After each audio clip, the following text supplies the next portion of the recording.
Our story begins not with heroes or villains, but with a world slowly dying in silence. In a land where magic itself has become both salvation and curse, where crystalline towers pierce the heavens like monuments to humanity's hubris, and where the very ground beneath civilization's feet crumbles into lifeless ash, an ancient and terrible truth waits to be uncovered. This is the world of Valisthea, a place where the boundary between blessing and damnation blurs into something called the Blight, where power flows through those chosen as vessels for gods, and where a young man branded as a slave might carry within him the fate of all existence. The twin continents of storm and ash rise from turbulent seas, their geography reflecting the fundamental division that defines all life within their borders. These are not merely lands separated by water, but worlds defined by their relationship to power, to magic, to the very essence that allows civilization to persist in an increasingly hostile environment. Valisthea is a realm where magic, known as ether, permeates everything, flowing through the air like invisible rivers, pooling in concentrations that humans learned to identify and exploit millennia ago. This energy allows crops to grow in soil that should be barren, permits the sick to be healed beyond the capabilities of mundane medicine, enables artisans to craft works that defy the limitations of non-magical techniques. Ether is not merely useful, but essential, the foundation upon which all modern Valisthean society has been constructed. Yet ether does not distribute itself evenly across the landscape. It concentrates around massive crystalline formations that tower above the countryside like mountains made of frozen light, structures so enormous they can be seen from dozens of miles away, their presence dominating both the physical and political geography of the realm.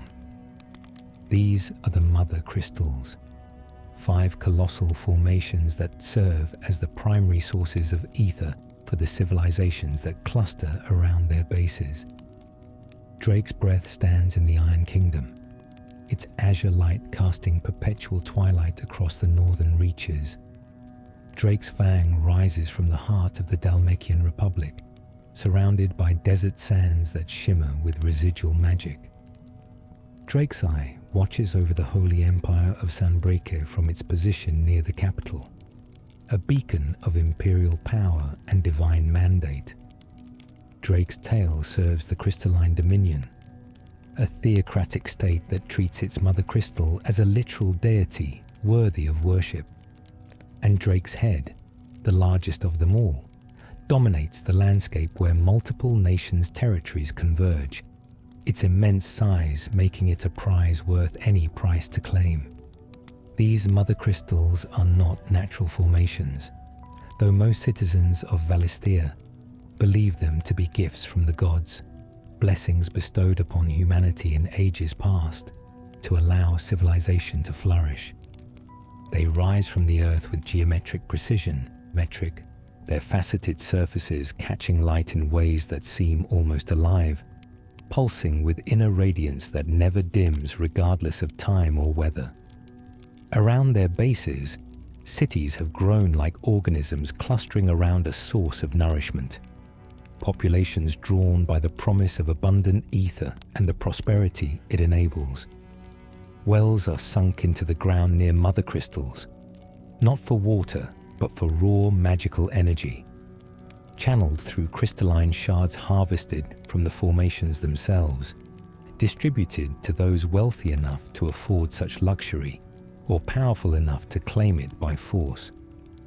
But the Mothercrystals come with a cost that few understand and fewer acknowledge.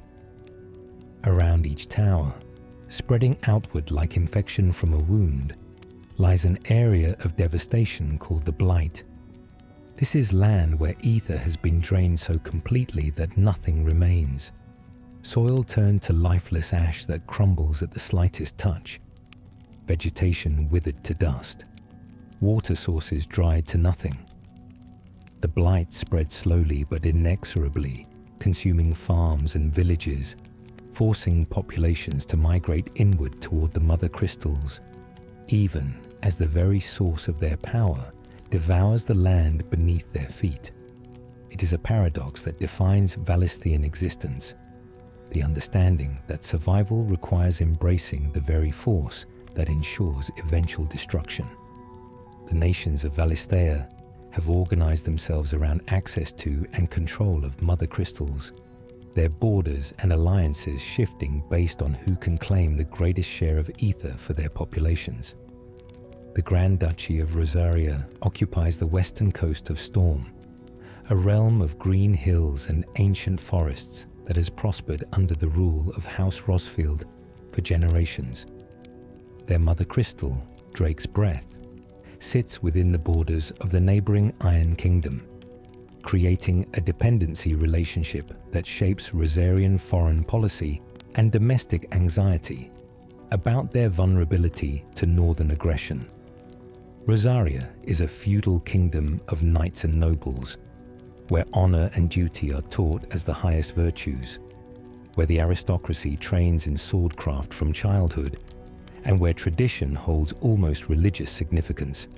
The Holy Empire of Sombreke dominates the eastern regions of Storm, a militaristic theocracy that combines religious fervor with imperial ambition, claiming divine mandate to spread their influence across all Valisthea. They possess Drake's Eye, using its abundant ether to fuel the most powerful military force on the continent. Legions of soldiers enhanced by magical augmentation, airships that patrol the skies enforcing Sombrike's will, and a nobility that views conquest as holy duty rather than mere political expansion. The Empire's capital of Oriflamme rises around Drake's Eye like a monument to human ambition, its white towers and golden spires reflecting sunlight in ways that seem designed to blind those who dare look too long at imperial glory. The Dalmekian Republic claims the southern deserts of Storm, a merchant state where power flows not from bloodline or divine appointment, but from wealth and commercial success. Their politics are cutthroat and pragmatic, alliances formed and broken based on profit calculations rather than honor or tradition.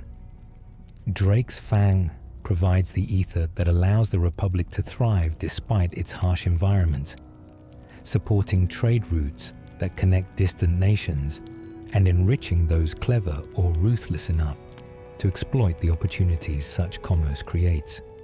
Here, bearers, those born with the natural ability to channel ether without need for crystals, are treated as valuable commodities rather than people, bought and sold in markets like livestock, their lives measured only by their utility to their owners.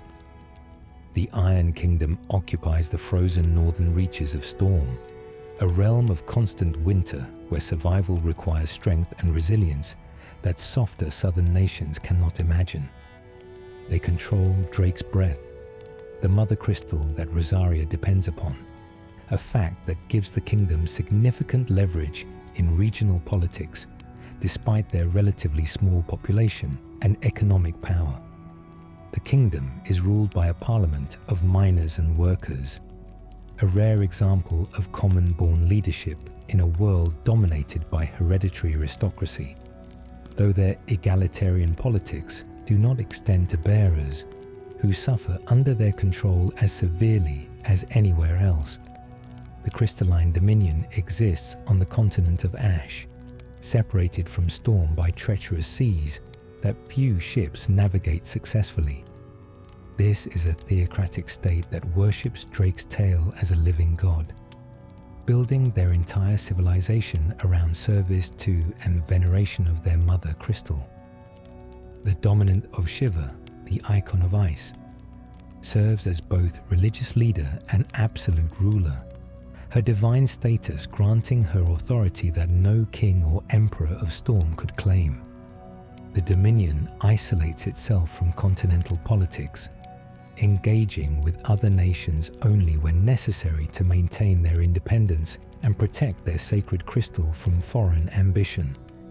And finally, there is Waylode, the kingdom of Ash's eastern coast, a realm shrouded in mystery and fear, ruled by a king who claims not just political authority, but divine purpose, who speaks of ending the world to save it, whose very presence radiates an aura of inevitability and doom. Waylode lacks a mother crystal of its own, yet somehow possesses power that rivals or exceeds that of nations blessed with direct access to such abundant ether. Their king, Barnabas Tharma, is the dominant of Odin, the icon of darkness, and his nihilistic philosophy of embracing destruction has made Waylode both feared and misunderstood by those who encounter his forces. These 6 nations coexist in a state of perpetual tension, their relationships defined by competition for dwindling resources, by ancient grudges and recent betrayals, by the slow encroachment of the blight that forces populations ever closer together even as political differences drive them apart. Wars flare and fade based on shifting alliances and perceived advantages, battles fought for control of ether-rich territories, or simply to weaken rivals before they can strike first. It is a world balanced on the edge of catastrophe, held together by fragile treaties and mutual exhaustion, waiting for the push that will send everything tumbling into chaos. But beneath these political struggles, woven through the fabric of Valisthean society, lies a system of power that transcends mere military might or economic influence. This is the magic of the Eikons, legendary beings of immense power that exist as both physical entities and mystical forces, creatures from mythology made manifest through human vessels called dominants. Each icon represents a fundamental aspect of reality, a primal force given form and consciousness. Phoenix embodies fire and resurrection, its flames both destroying and renewing. Shiva commands ice and stillness, freezing time itself with her touch. Titan wields earth and endurance, his strength sufficient to reshape landscapes.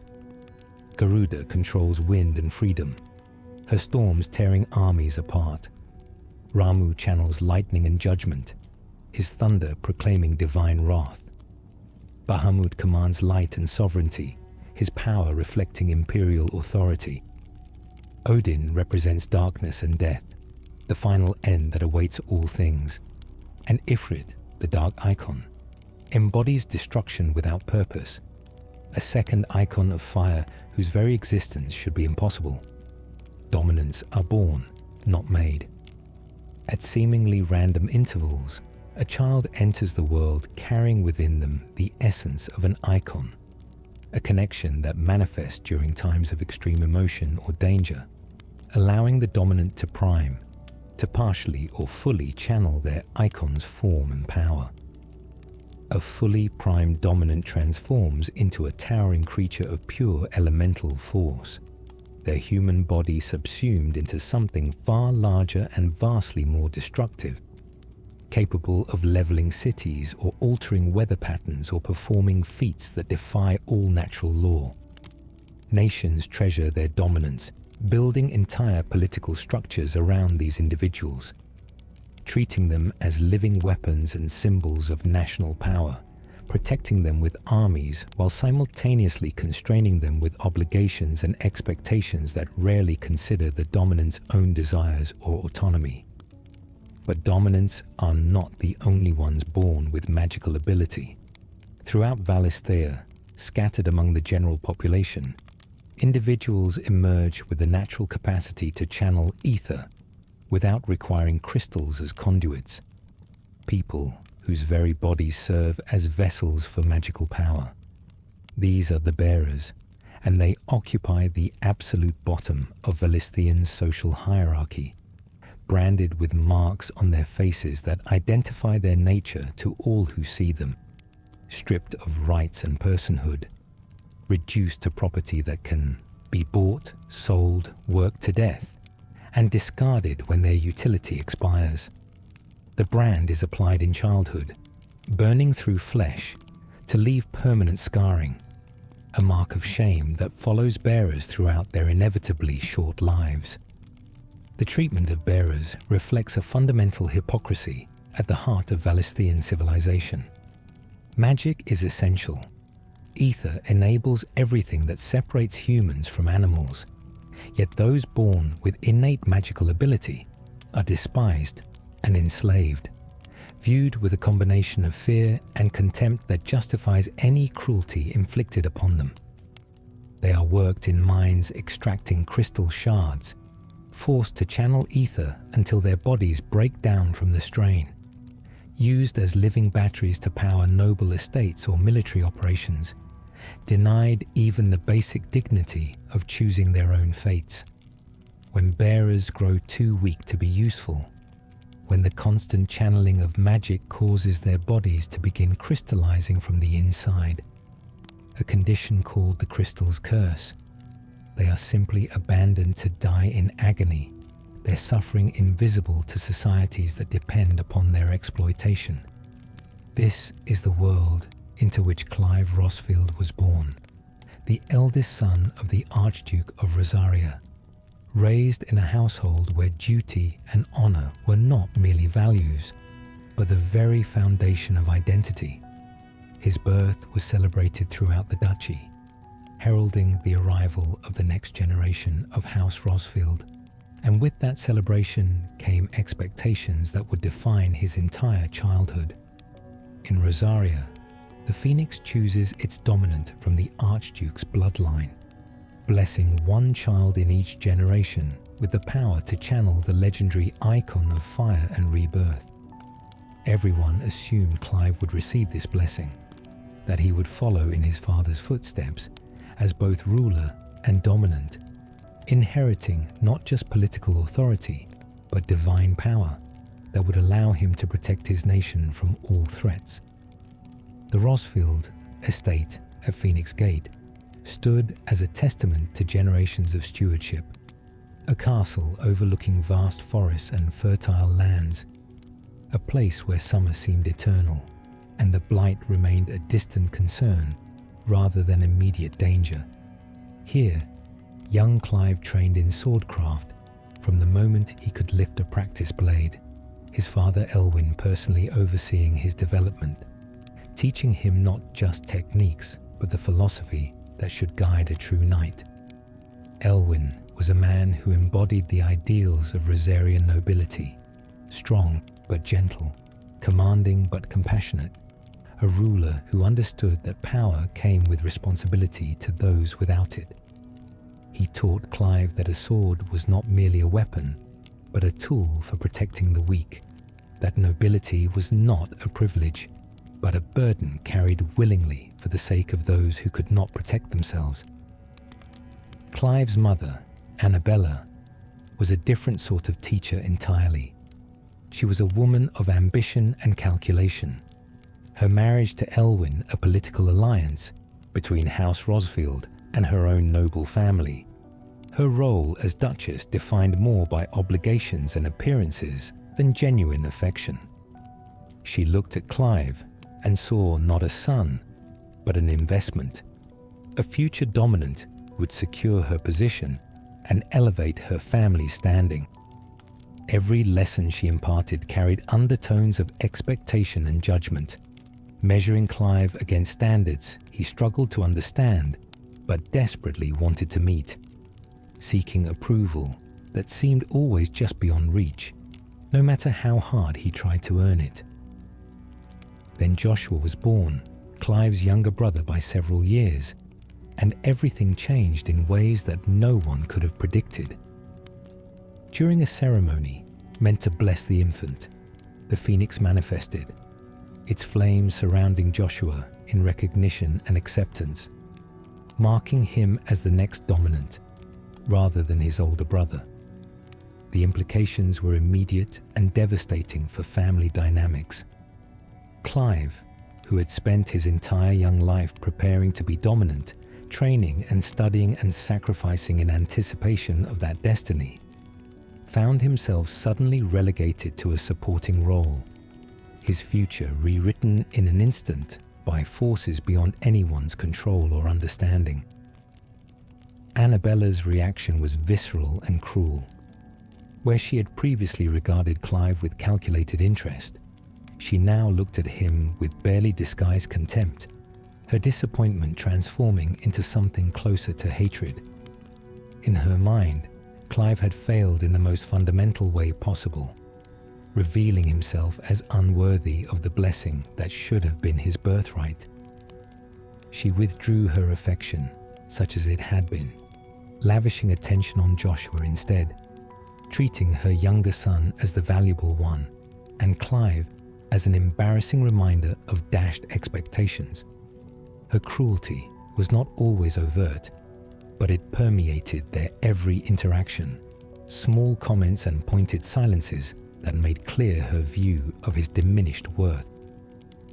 Elwyn, by contrast, refused to let this change how he treated his eldest son. He recognized Clive's pain and confusion, understood that the boy blamed himself for something entirely outside his control, and worked to channel that energy into a new purpose. If Clive could not be the Phoenix dominant, he would become something equally important, the first shield of Rosaria, his brother's protector and guardian, the sword that would stand between Joshua and any threat. This was not a consolation prize, but a genuine calling, one that required all the training and dedication that the dominant role would have demanded, perhaps even more so since the shield's duty was to think always of another's safety before his own. Clive embraced this new identity with the desperate intensity of a child trying to prove his worth to a mother who had already decided he had none.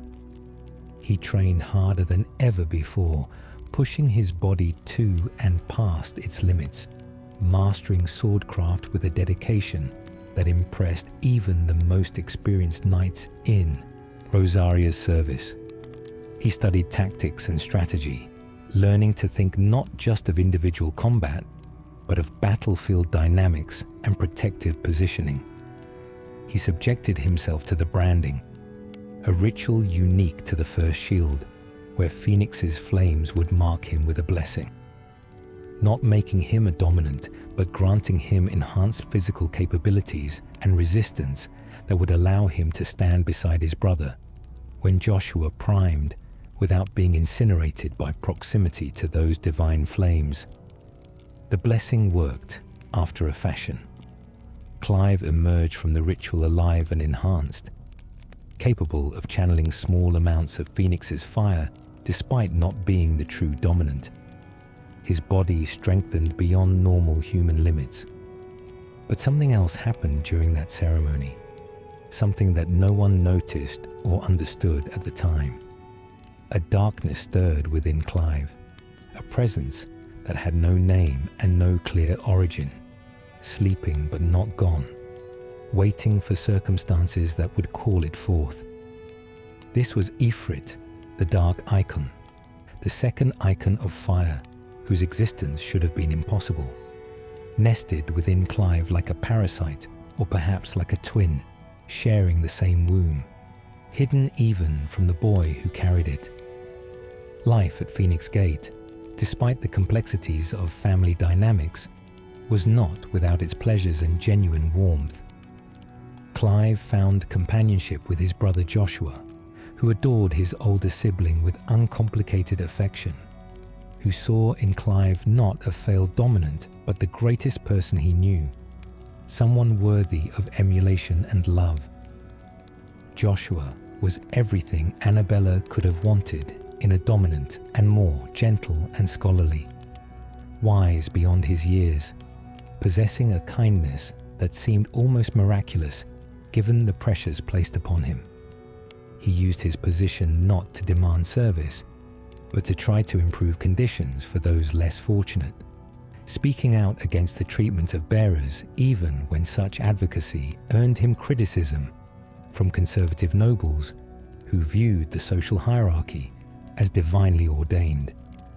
And there was Jill Warwick, a girl from the northern territories of Rosaria, sent to Phoenix Gate as a ward, a polite term for political hostage meant to ensure her father's continued loyalty to the Archduke. She arrived frightened and alone, torn from her home and family, thrust into a foreign household where she understood little of the customs or expectations. Clive and Joshua befriended her immediately, refusing to allow her to be isolated or treated as merely a political tool, including her in their activities and adventures, showing her the warmth of brotherhood extended beyond blood. The three children became inseparable, spending long summer days exploring the forests around Phoenix Gate, training together in the practice yards, sharing dreams and fears with the unself-conscious intimacy of youth, not yet burdened by the full weight of their positions. Jill was special in ways that would not become clear until much later, carrying within her the essence of Shiva, the icon of ice, though this remained dormant through her childhood, unmanifested and unknown even to herself. She was simply Jill, brave and loyal, sharp-witted and unafraid to challenge the boys when they were being foolish, a steadying presence that balanced Joshua's gentle idealism and Clive's fierce protectiveness. She was home in a way that Phoenix Gate itself, with all its beauty and comfort, somehow was not, and the boys were home to her, family chosen, rather than imposed by political necessity. These years were the last truly peaceful ones that any of them would know, a golden age of childhood innocence that would be remembered later with the particular pain that comes from understanding how fragile happiness can be, how quickly everything can be torn away by forces that care nothing for the bonds between people or the simple desire to protect those you love. The blight crept closer to Rosaria's borders, but it seemed a distant problem, something that adults worried about in council meetings rather than an immediate threat. Wars flared in other nations, but Phoenix Gate felt insulated from such violence, protected by geography and treaty, and the simple assumption that surely the world would not allow such a place of beauty and peace to be destroyed. But the world cares nothing for human assumptions about what it should or should not allow, and there were forces moving in the darkness, ancient powers pursuing plans that had been set in motion long before Clive's birth, before the founding of Rosaria itself, before the first Mothercrystals rose from the earth to offer humanity their poisoned gift of abundant ether. These forces saw in House Rosfield not a family but tools to be used and discarded, pieces on a board being arranged for a game whose rules and stakes transcended anything humans could comprehend or resist. And chief among the pieces being positioned was Annabella Rosfield, a woman whose ambition and resentment had made her susceptible to manipulation, whose desire for power and status overrode whatever maternal instinct might have once existed in her heart.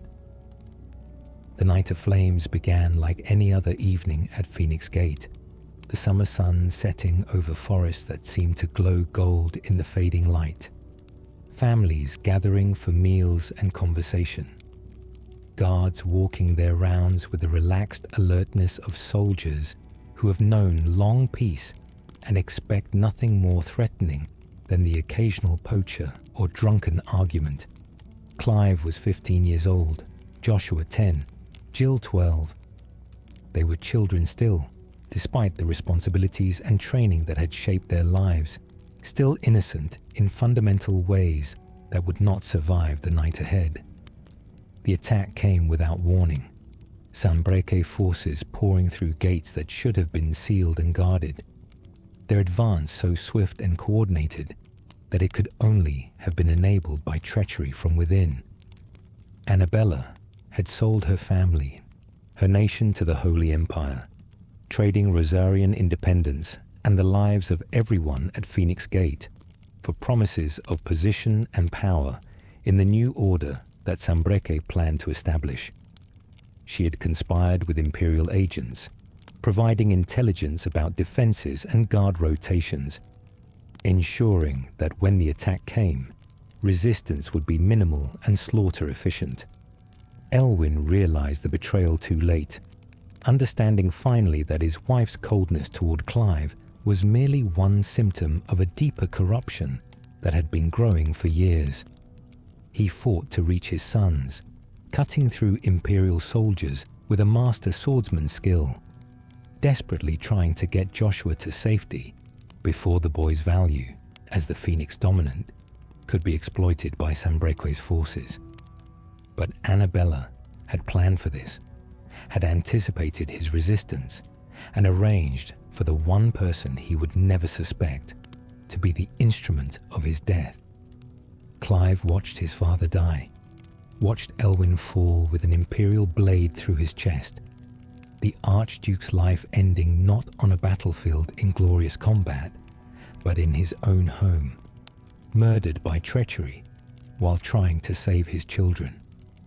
The sight of it, the absolute wrongness of seeing his father, the strongest and best man Clive knew, brought down like an animal to be butchered, broke something fundamental in the young man's understanding of how the world worked.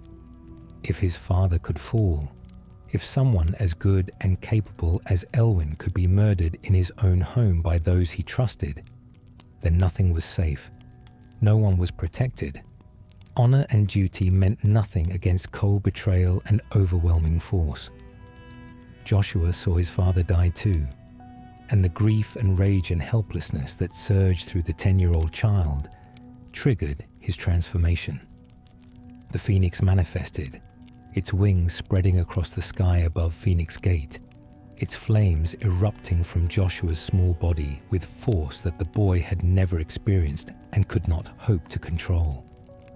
The Eikons' power was immense, overwhelming, its fire incinerating Imperial soldiers by the dozens, turning stone to molten slag and wood to instant ash, its fury indiscriminate in grief that knew only destruction as response to unbearable pain. But Joshua was not in control, could not be in control. A child trying to direct forces meant to reshape landscapes and end armies. The Phoenix's flames spread beyond the Imperial invaders to Rosarian defenders, to servants and civilians who had done nothing wrong, but had the misfortune to be present when a grieving child channeled the power of a god. Phoenix Gate began to burn in earnest, centuries of history going up in flames that recognized no distinction between friend and enemy, between guilty and innocent. And then something else manifested, drawn by Phoenix's presence, or by Clive's own anguish, or by mechanisms that remain mysterious even to those who had arranged for this exact scenario. Darkness coalesced into form, shadows taking on weight and substance, and Ifrit emerged from Clive's body without the young man's knowledge or consent, his consciousness subsumed by the dark Eikon's hunger and rage. Ifrit was not graceful like Phoenix, not majestic in its terrible beauty.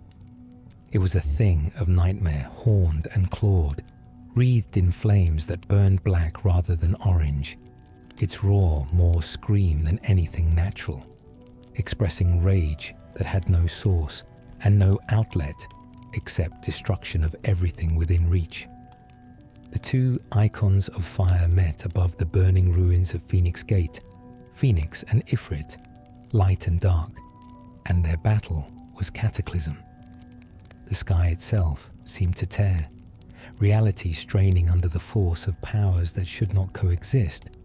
Two aspects of the same primal force turned against each other in conflict that transcended mere physical combat.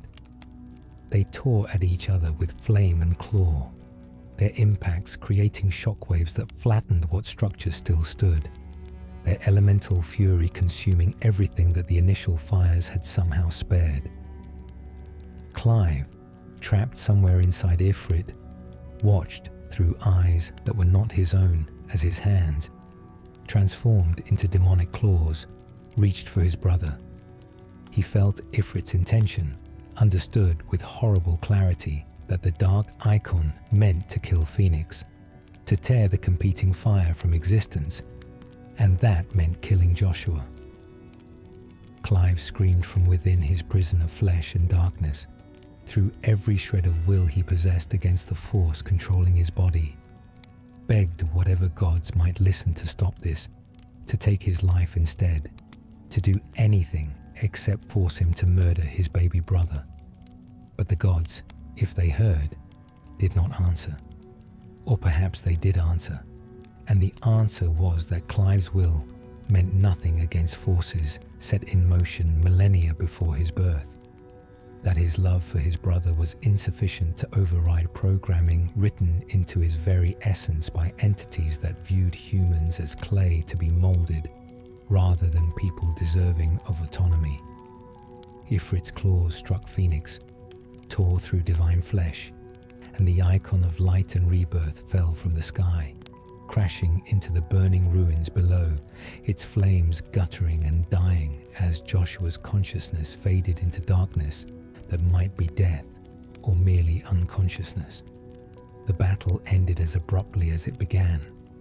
Ifrit stood victorious over Phoenix's fallen form, and then the dark icon dissolved, its essence retreating back into Clive's body, leaving the young man alone in the ashes of his home with his father dead and his brother's body broken before him.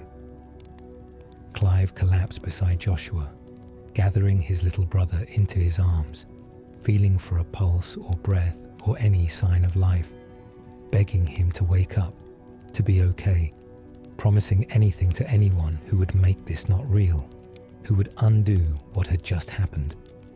Imperial soldiers found him there, kneeling in ash beside his brother's body, too broken to fight or flee, his mind unable to process the scope of what he had lost and what he had done. They took him into custody, branded him as a bearer despite his lack of natural magical ability.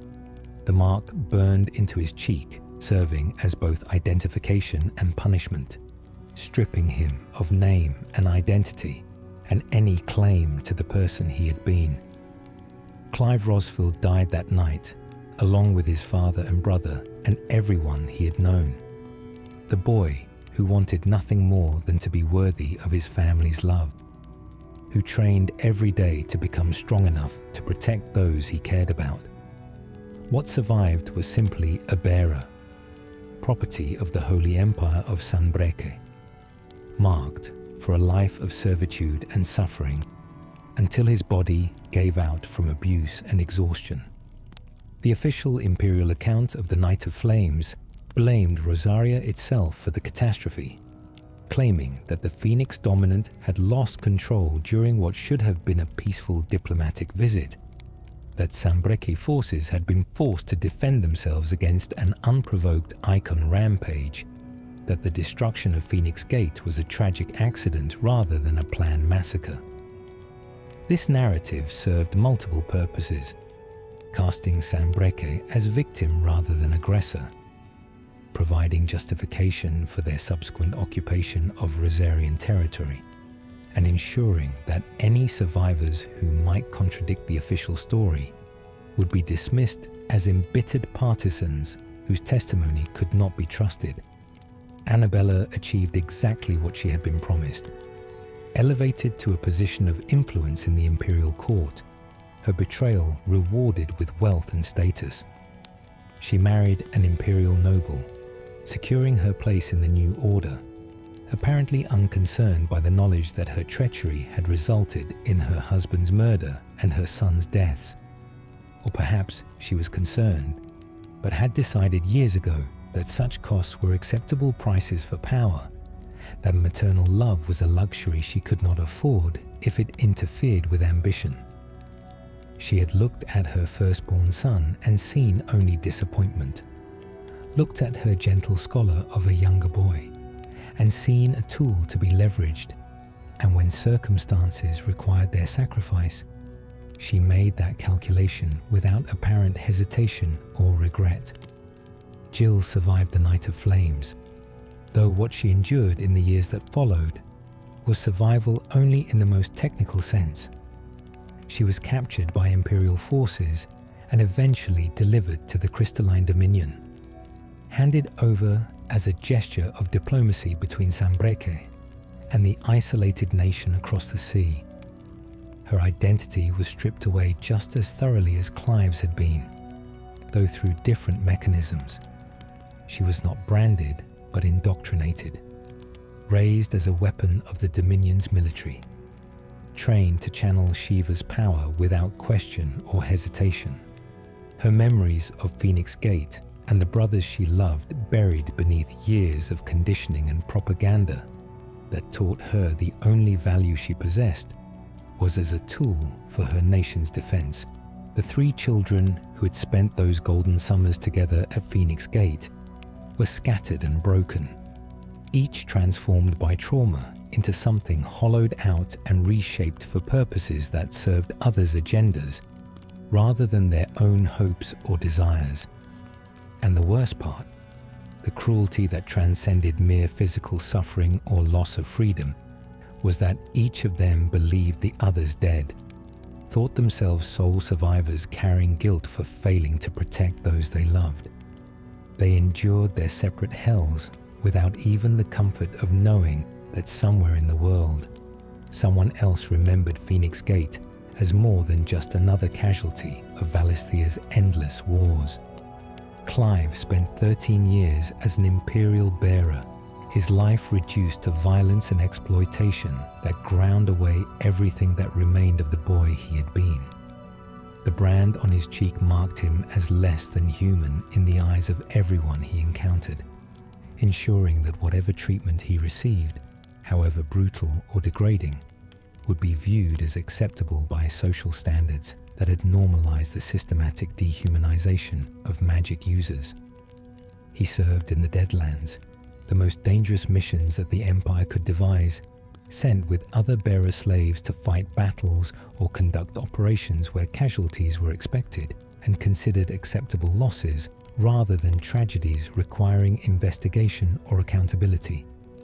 The Imperial military used bearers as disposable assets, sending them to die in situations too dangerous for soldiers whose lives the Empire actually valued, working them until they broke and then replacing them with fresh bodies drawn from an apparently endless supply of desperate or captured individuals. Bearers had no rights, no legal recourse if they were beaten or killed by their handlers, no hope of earning freedom or improving their conditions through good service or exemplary performance. They were property that could think and speak, but possessed no more autonomy than a sword or shield, tools used and discarded when their utility ended. Clive became one of the military's most effective tools, his combat abilities and blessing of the Phoenix making him far more capable than ordinary bearers, able to survive missions that killed everyone else in his unit. He channeled Phoenix's fire in battle, wielding powers that should have marked him as someone special, but instead merely made him more valuable property, a high-quality tool that justified continued investment in maintenance and deployment. His handlers recognized his capabilities and exploited them ruthlessly, sending him on assassination missions and infiltration operations, using him as a blunt instrument to solve problems that required violence rather than diplomacy or strategy. He remembered nothing of the Night of Flames beyond fragmented images, trauma blocking out the hours where his consciousness had been subsumed by Ifrit's control.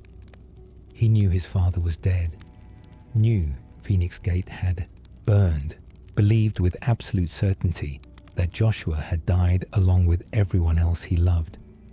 But the specifics of how it happened remained mercifully vague, his mind protecting itself from knowledge that would have shattered what little remained of his sanity. He did not know that he had been the one to kill Joshua, did not remember Ifrit's emergence, or the battle between the two Eikons of fire. This ignorance was perhaps the only kindness fate granted him during those years of servitude, the one mercy in a life otherwise defined by suffering and exploitation. The missions blurred together. Indistinguishable sequences of violence conducted in different locations, but following the same basic pattern. Go here, kill this person, retrieve this intelligence, destroy this facility, survive if possible. But mission completion is the only metric that matters. Clive executed his orders without question or hesitation, not because he believed in the Empire's cause, but because resistance would have been pointless, because the brand on his face meant he had no alternative future to aspire toward, because somewhere deep in what remained of his soul, he believed he deserved this punishment for failing to protect his family when it mattered most. The turning point came during a mission to assassinate the dominant of Shiva, a target of significant strategic value to the Empire. The Crystalline Dominion had remained neutral in continental conflicts, their isolation and Shiva's power deterring potential invaders. But Sanbreque sought to destabilize that balance, to eliminate the dominant and create chaos that could be exploited for territorial gain. Clive was part of the bearer unit, sent to accomplish this assassination. Chosen for his enhanced capabilities and track record of surviving impossible missions, the operation went wrong from the beginning. The Dominion's defenses more prepared than Imperial intelligence had suggested. Resistance fierce enough to decimate the bearer unit before they could reach their target. Clive pushed forward through overwhelming opposition, driven by nothing more than the mechanical execution of orders that had been his entire existence for 13 years, expecting to die, but somehow continuing to survive even as everyone around him fell. He reached the Dominant's location, prepared to complete his mission regardless of personal cost, and found himself face to face with Shiva in her full prime glory. The icon of ice manifested as a woman of impossible beauty, her form carved from crystalline frost, her presence radiating cold that froze the air itself, her power sufficient to kill Clive with a thought if she chose to use it. But she did not attack immediately, and in that moment of hesitation, Clive looked into Shiva's eyes and saw something that stopped him cold in a way that had nothing to do with temperature. He saw recognition, impossible familiarity, the sense that he knew those eyes from somewhere in his past that memory could not quite reach. Before he could process this impossible familiarity, before Shiva could decide whether to kill him or spare him, a third party intervened. Sid the Outlaw appeared, a legend made flesh, the former commander of Warlord's military, who had abandoned his position and his nation to fight for bearer liberation, whose name was spoken with reverence in whispered conversations among the enslaved, and with fear by those who profited from their exploitation. Sid engaged Shiva in combat, while simultaneously shouting at Clive to run, to escape while the distraction held, offering a chance at survival that Clive had not sought and did not believe he deserved. But something in Sid's intervention, in the sheer audacity of this man fighting an icon to save a bearer he did not know, cracked through the shell of mechanical obedience that Clive had built around himself. He found himself running, not toward completion of his mission, but away from it, abandoning Imperial orders for the first time in 13 years, choosing survival over duty with a decisiveness that surprised even himself. The brand on his cheek marked him as Imperial property, but in that moment of flight, he reclaimed a tiny fragment of autonomy, made a choice that served his own interests rather than his master's, committed what the Empire would consider the ultimate betrayal of a bearer refusing to sacrifice itself as ordered. He did not get far before encountering another obstacle, this time in the form of Benedicta Harmon and the icon she hosted, Garuda. Benedicta was Sanbreque's spy master, a woman of considerable intelligence and ruthlessness who had clawed her way from humble origins to a position of significant power through a combination of magical talent, political acumen, and utter lack of moral constraints about what methods she would employ to achieve her goals. She was also the dominant of Garuda, able to channel winds that could tear apart armies or level fortifications, her power making her one of the Empire's most valuable assets. She had been dispatched to ensure the Shiva operation succeeded, and finding Clive fleeing from his mission triggered her fury at what she perceived as incompetence and cowardice. The battle that followed was desperate and chaotic, Clive fighting not to win, but simply to survive against an opponent whose power vastly exceeded his own. Benedicta primed partially, channeling Garuda's winds to batter him across the battlefield, and in response, something within Clive awakened, responding to mortal danger with power that should not have been his to command. Ifrit emerged again, not fully, but enough to turn the tide of battle, dark flames erupting from Clive's body as the dark Eikon forced its way through whatever barriers had kept it dormant for 13 years. The transformation was agonizing, Clive's body warping to accommodate power that threatened to tear him apart from within, his consciousness fragmenting under the weight of a presence that felt both foreign and intimately familiar. But unlike the Knight of Flames, this time he retained some measure of awareness, trapped inside Ifrit's manifestation, but not completely subsumed, able to observe, if not fully control, what was happening. Ifrit drove Benedicta back, its power proving sufficient to match Garuda's despite Clive's lack of experience or understanding of what he had become. The battle ended inconclusively, both combatants too damaged to continue, and in the chaos that followed, Clive found himself pulled to safety by Cid, the outlaw somehow locating him and extracting him from the battlefield before Imperial forces could reclaim their escaped property. Cid brought Clive to his hideaway, a settlement hidden in the mountains where bearers who had escaped their bondage gathered to rebuild lives free from brands and masters and the constant expectation of exploitation. The hideaway was a revelation, proof that alternatives to the life Clive had known actually existed, that bearers could be more than property if given opportunity and support.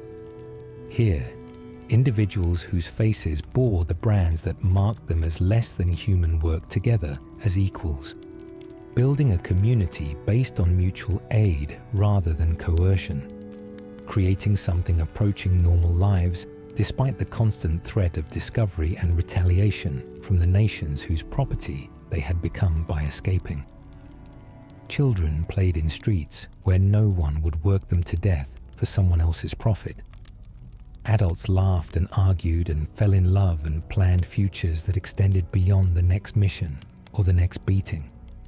It was everything that Clive had believed impossible, and confronting its existence forced him to reconsider assumptions that had structured his entire adult life. Cid explained his mission, his belief that the only way to truly free bearers was to destroy the system that enslaved them, to eliminate the source of ether that made magic simultaneously essential and abundant enough that society could afford to treat magic users as disposable. The Mothercrystals, those massive towers that all of Valisthea's nations built their civilizations around, were not blessings from the gods, but curses that ensured continued suffering, their presence creating the conditions that made bearer exploitation economically rational and morally justifiable to those who benefited. Destroy the Mothercrystals, remove the easy access to abundant ether, and society would be forced to value bearers as the irreplaceable resources they actually were, treating them as people whose skills and knowledge mattered rather than as expendable tools that could always be replaced. It was a vision of liberation that required nothing less than the complete restructuring of Valisthean society, the deliberate destruction of infrastructure that billions depended upon for survival, the triggering of chaos and suffering on scales that dwarfed anything individual actions could accomplish. Cid did not pretend this would be easy or painless, did not claim that bearer liberation could be achieved without enormous costs paid by people who bore no personal responsibility for the system they lived within. But he argued, with a passion that made his conviction impossible to dismiss as mere fanaticism, that the current system's ongoing suffering exceeded whatever temporary chaos might follow from its destruction, that perpetuating systematic exploitation because change would be difficult was moral cowardice, masquerading as pragmatism. Clive found himself drawn to Cid's vision despite his instinct to distrust anything that required hope or faith in humanity's capacity for positive change. Perhaps it was the man's obvious sincerity, the recognition that Cid genuinely believed what he preached and was willing to sacrifice everything in service of that belief. Perhaps it was exhaustion with the life Clive had been living, the recognition that continuing as he had been would simply result in death without purpose or meaning beyond serving an empire that viewed him as disposable property. Or perhaps it was the simple human need to believe that his suffering had not been entirely pointless, that the years of exploitation and violence might be redeemed if they led towards something better than perpetuating the same system for another generation of victims. He agreed to join Cid's cause, to help destroy the Mothercrystals and whatever consequences followed from that choice. His first target would be Drake's Fang, the crystals serving the Dhalmekian Republic, chosen because the surrounding nation was currently weakened by internal political struggles and less able to defend its most valuable asset. The plan was audacious, bordering on suicidal, requiring infiltration of the crystal's secured perimeter, fighting through whatever defenders responded to their intrusion, and somehow destroying a formation that had stood for longer than human civilization, that seemed as permanent as mountains and as indestructible as the world itself. But before they could attempt Drake's Fang, circumstances forced action against a different target. Hugo Kupka, the Dhalmekian Republic's permanent economic advisor and the dominant of Titan, was consolidating power in ways that threatened both bearer populations and Cid's hideaway. Kupka had risen from poverty through a combination of magical talent, business acumen, and utter ruthlessness about eliminating obstacles to his advancement. He commanded the Republic's most powerful Eikon and used that power to enforce his economic policies, crushing opposition through a combination of political maneuvering and direct violence that made him effectively untouchable within Dhalmekian borders. Kupka was also obsessed with Benedicta Harmon, having fallen in love with the Sandbreaker spymaster during a period when their nation's interests aligned, building his entire emotional world around a woman who manipulated his feelings to serve imperial interests without returning any genuine affection. When Benedicta died during a subsequent confrontation with Clive, killed by power she could not control after pushing herself too far in desperate attempt to prove her value to an empire that measured worth purely by utility, Kupka's grief transformed into rage directed at the person he blamed for her death. The battle with Titan was Clive's first confrontation with an Eikon, while fully aware of his own nature as Ifrit's dominant. His first attempt to consciously control the Dark Eikon's power, rather than simply being swept along by its fury. Kupka primed fully, becoming Titan in its complete manifestation, a creature of living stone the size of a small mountain, its strength sufficient to reshape landscapes through force of impact, its endurance allowing it to shrug off attacks that would have destroyed lesser beings. The two Eikons clashed in combat that tore through the landscape, their battle a cataclysm of fire and earth, destruction on scales that made human conflict seem like children playing at war. But Titan was not just physically powerful. It embodied endurance and inexorability, the slow, grinding force that reduces mountains to plains given sufficient time. Kupka channeled his grief and rage into that relentless advance, attacking with a fury born not from hatred of Clive personally, but from despair at having lost the one person who gave his existence meaning, lashing out at the world that had taken her from him. The battle pushed Clive to his limits and beyond, forcing him to draw on Ifrit's power in ways he did not fully understand or control, relying on instinct and desperation more than skill or strategy. He won, somehow, defeating Titan, through a combination of Ifrit's raw power and his own refusal to surrender, regardless of how hopeless victory seemed. Kupka fell, his Eikon form dissolving to reveal the broken man beneath, and with his dying breath, he absorbed Titan's essence one final time, attempting one last attack, even as his body failed from damage that no human could survive. The attempt killed him, and something unprecedented occurred. Clive felt Titan's power flowing into him, the Earth Eikon's essence absorbed into his own being, adding its strength to Ifrit's flames, granting him access to abilities that should have required being born as Titan's dominant.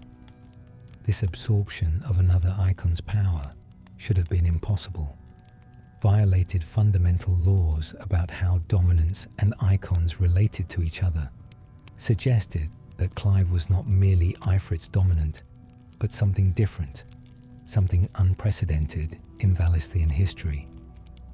Cid recognized this immediately, understood that Clive's ability to claim other Eikons' powers represented either an unprecedented opportunity or a terrible danger, depending on who controlled that capability and toward what ends they directed it. The assault on Drake's Fang proceeded with Clive now commanding both Ifrit's flames and Titan's earth, a combination of powers that made him vastly more capable than any ordinary dominant, despite his lack of training or understanding of his own nature. They infiltrated the crystal's defenses, fought through soldiers and automated guardians, pushing deeper toward the Mothercrystals' core, where the concentration of ether was so intense that merely standing in its presence felt like drowning in invisible fire. The destruction of a mother crystal was not a simple matter of applying sufficient force to a structure and watching it crumble. These formations were not just physical objects, but concentrations of ether so dense they had taken on pseudo-physical form, crystallized magic that had stood for millennia through wars and disasters, seemingly eternal fixtures of Valisthean geography. But Cid had studied them, understood their nature better than perhaps anyone living, and had developed techniques for disrupting the formation's structure at fundamental levels, using the mother crystal's own abundance of ether against them. The technique required a dominance power, channeled through specific patterns that would create cascading failures in the crystal structure, a controlled destabilization that would cause the formation to collapse from within rather than requiring external force sufficient to shatter something as large as a mountain. Clive executed the technique with Cid's guidance, channeling Ifrit's flames into the heart of Drake's Fang, and for a moment nothing happened. Then cracks began spreading through the crystal's surface, starting small but expanding exponentially, fracture lines racing through the structure faster than eyes could follow, and with a sound like the world ending, the mother crystal began to crumble. Drake's Fang fell in segments, massive pieces breaking free and tumbling to the ground with impacts that registered as earthquakes across the region. The formation that had dominated the landscape for longer than human memory reduced to rubble in a matter of minutes. The ether it had contained erupted outward in visible waves, uncontrolled energy that would dissipate over the coming days and weeks, no longer concentrated and available for human exploitation. The destruction represented an achievement that most of Valisthea would view as catastrophe, the elimination of infrastructure that supported millions of lives. But to the bearers who witnessed it, it was victory, the first concrete step toward dismantling the system that had enslaved them. But the victory came at terrible cost.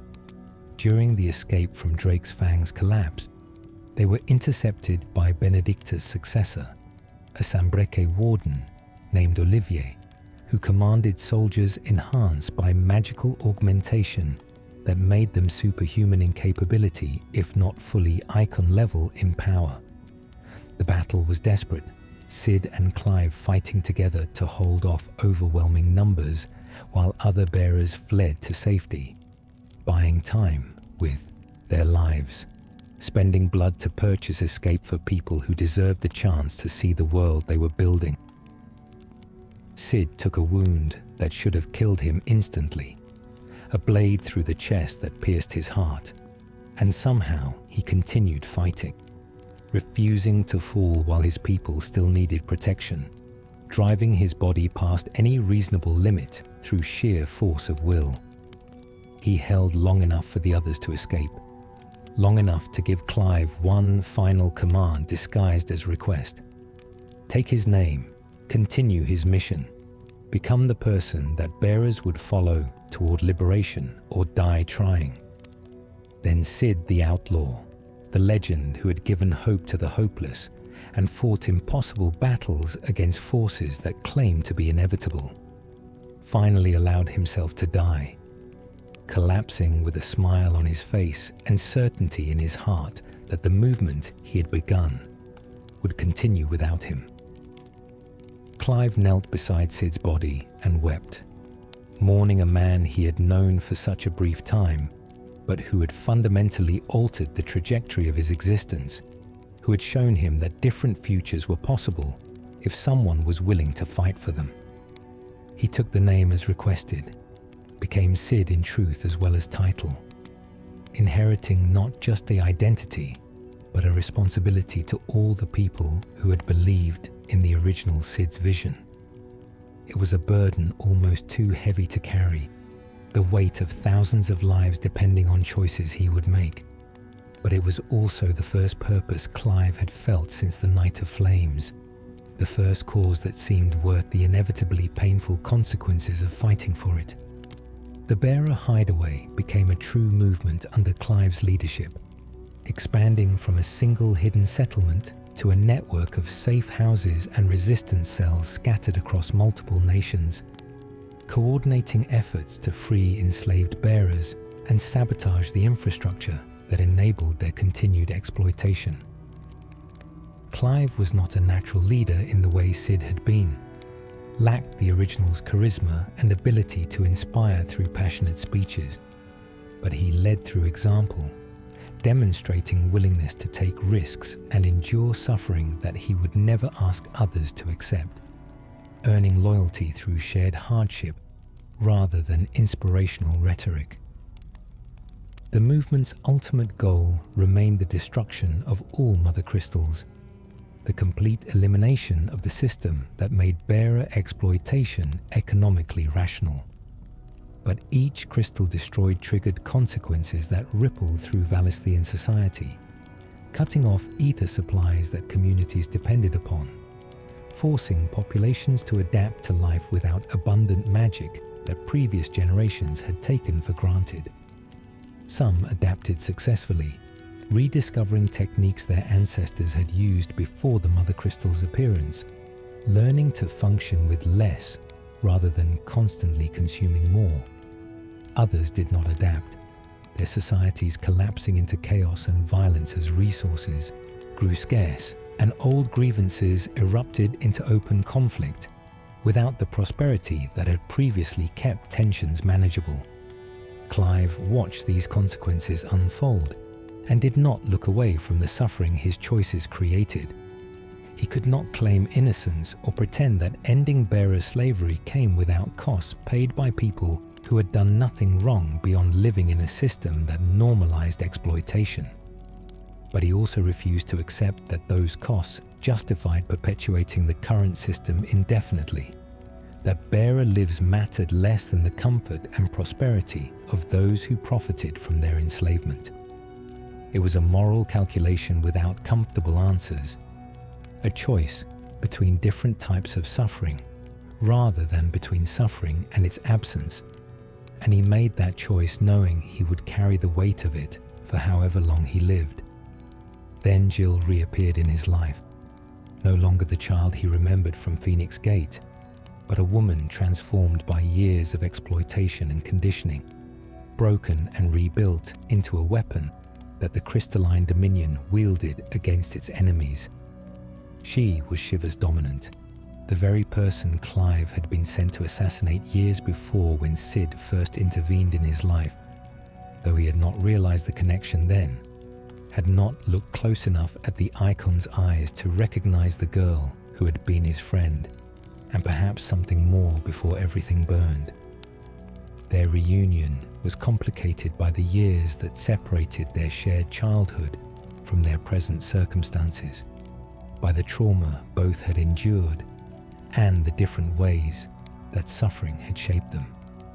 Jill had spent years believing Clive dead, had mourned him along with Joshua and her childhood, and everything else Phoenix Gate represented, and finding him alive required rebuilding an understanding of her own history that she had believed settled. Similarly, Clive had to reconcile the confident woman warrior before him with memories of a girl who loved books and flowers and seemed too gentle for the violent world she had been thrust into. But beneath the changes, beneath the scars both visible and hidden, they recognized each other in fundamental ways that transcended time or trauma. They had known each other when both still believed the world could be kind, when they possessed innocence that no amount of suffering could completely erase from memory, if not from experience. That shared history became foundation for rebuilding connection in the present, not trying to reclaim what was lost, but creating something new from the people they had become through years of surviving impossibility. Jill joined the movement, adding Shiva's power to their arsenal and bringing intelligence about the crystalline dominion's operations that proved invaluable for planning operations.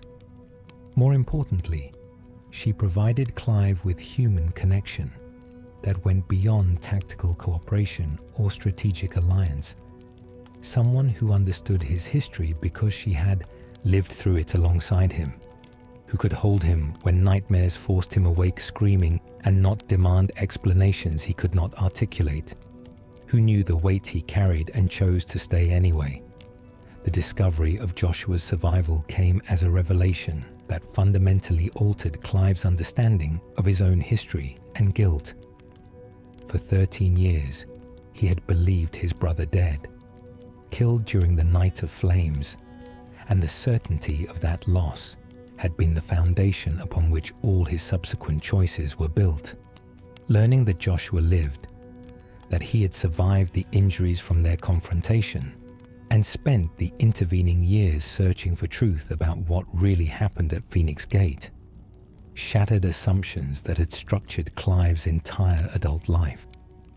Joshua had been operating under the alias of Margrace, a traveling scholar who studied ancient ruins and collected information about the Mothercrystals and the Blight, piecing together fragments of history that most of Valisthea had forgotten or never known.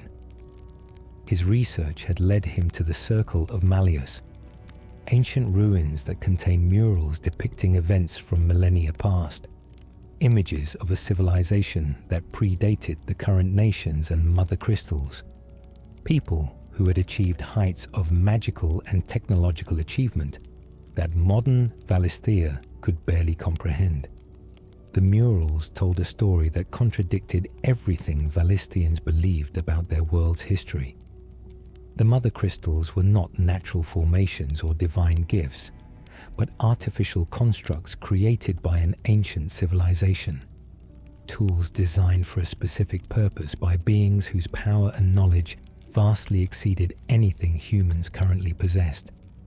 The blight was not an unfortunate side effect of ether extraction, but the intended function of the Mothercrystals. Their true purpose not to provide energy, but to drain it, to consume the world's vitality in service of a plan that had been set in motion so long ago that its origins were lost to living memory. And behind this plan, orchestrating events across millennia with patience that humans could barely conceive, stood a being called Ultima. Not the legendary summon from ancient myths, but something older and more fundamental. An entity that existed on a different scale than humans or even Eikons. A consciousness that thought in terms of geological time and viewed mortals as tools or obstacles, but never as beings deserving of consideration as autonomous individuals with their own value and purposes. Ultima manifested directly for the first time during Clive and Joshua's investigation of the Circle of Malleus. Its appearance as casual and understated, as if visiting was a minor errand rather than a revelation that would reshape their understanding of reality itself.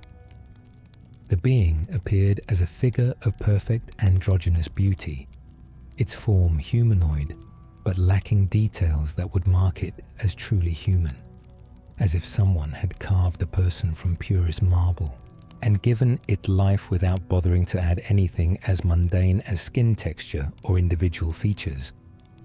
Its voice carried harmonics that resonated in bones rather than ears, speaking language that bypassed linguistic processing to impart meaning directly into consciousness.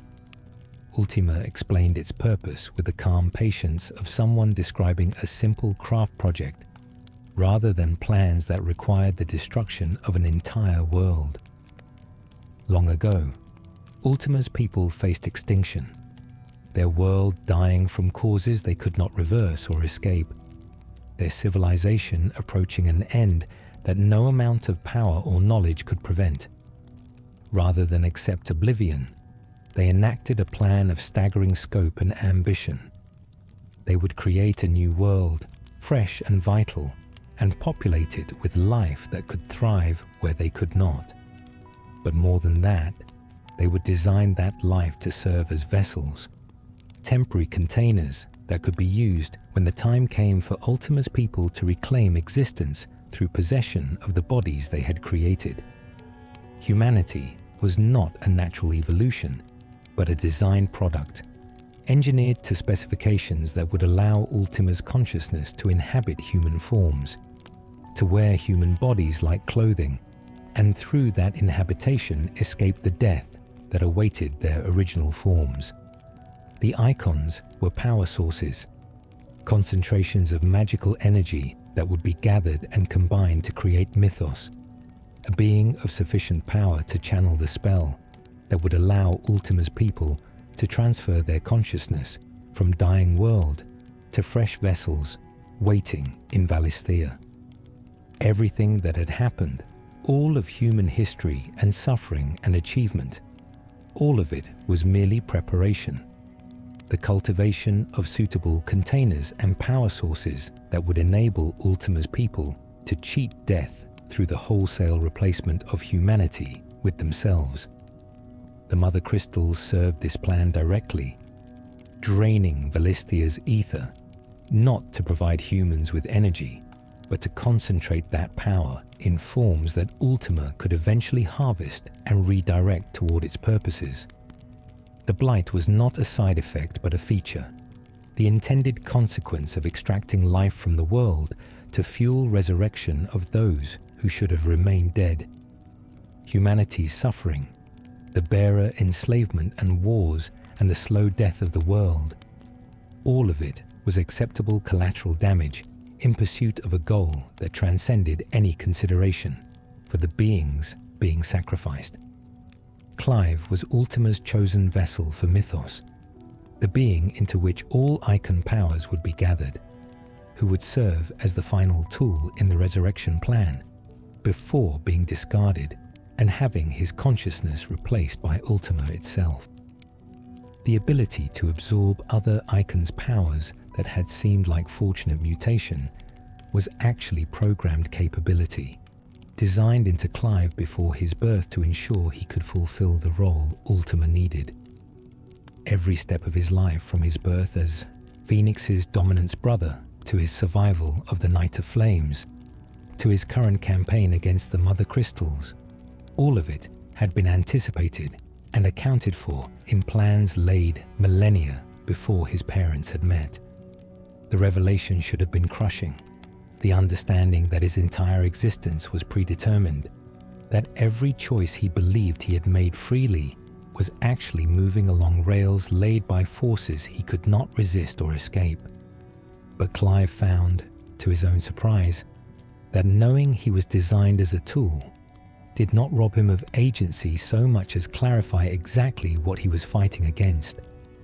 If Ultima thought it could use him to destroy humanity and resurrect its dead civilization, then Clive would simply have to prove that assumption wrong, demonstrate that consciousness and will mattered more than engineering and ancient plans, that humans were more than the sum of their designed characteristics. Joshua agreed, his own research having led him to similar conclusions about Ultima's nature and goals, his years of study preparing him for this confrontation, even before understanding its personal relevance. Together, the brothers would do what neither could accomplish alone. They would defy Ultima, prevent the resurrection of its people, protect humanity from being discarded like worn-out clothing, when beings they never knew existed decided to reclaim bodies that had never truly belonged to anyone but the people living in them. But before they could confront Ultima directly, they needed to gather the remaining Eikons to complete Clive's transformation into mythos, while retaining enough consciousness and will to resist Ultima's attempt to possess the resulting being. This required confronting the remaining dominants, individuals who had their own relationships to their Eikons and their own reasons for fighting or refusing to surrender their power to serve someone else's goal, regardless of how urgent that goal might be. Dion Lesage, Crown Prince of Sanbreque and dominant of Bahamut, the King of Dragons, represented the most complicated case. He was a man of genuine honor, serving an empire built on exploitation and casual cruelty. Someone who believed he could reform the system from within, while simultaneously enabling its worst excesses through his military leadership. His father, Emperor Sylvester, had adopted Dion as a child, seeing potential in the boy who would become Bahamut's dominant, raising him to be the perfect imperial heir. But the Emperor was also a weak man, easily manipulated by ambitious advisors, and recent actions suggested his judgment was compromised or his character was darker than Dion had ever acknowledged. The revelation that Sylvester had been corrupted by Ultima, that the Emperor was being used as a puppet to advance the ancient being's goals, forced Dion to make impossible choices between loyalty to his father and recognition that the man he loved had become a threat to everything Dion claimed to value. The crisis came to a head when Sylvester, under Ultima's influence, ordered the obliteration of Twinside, the Dhalmekian capital, using Bahamut's power channeled through imperial superweapons to commit genocide on unprecedented scale, murdering hundreds of thousands in an instant to demonstrate imperial power and crush resistance to Sanbreque's expansion.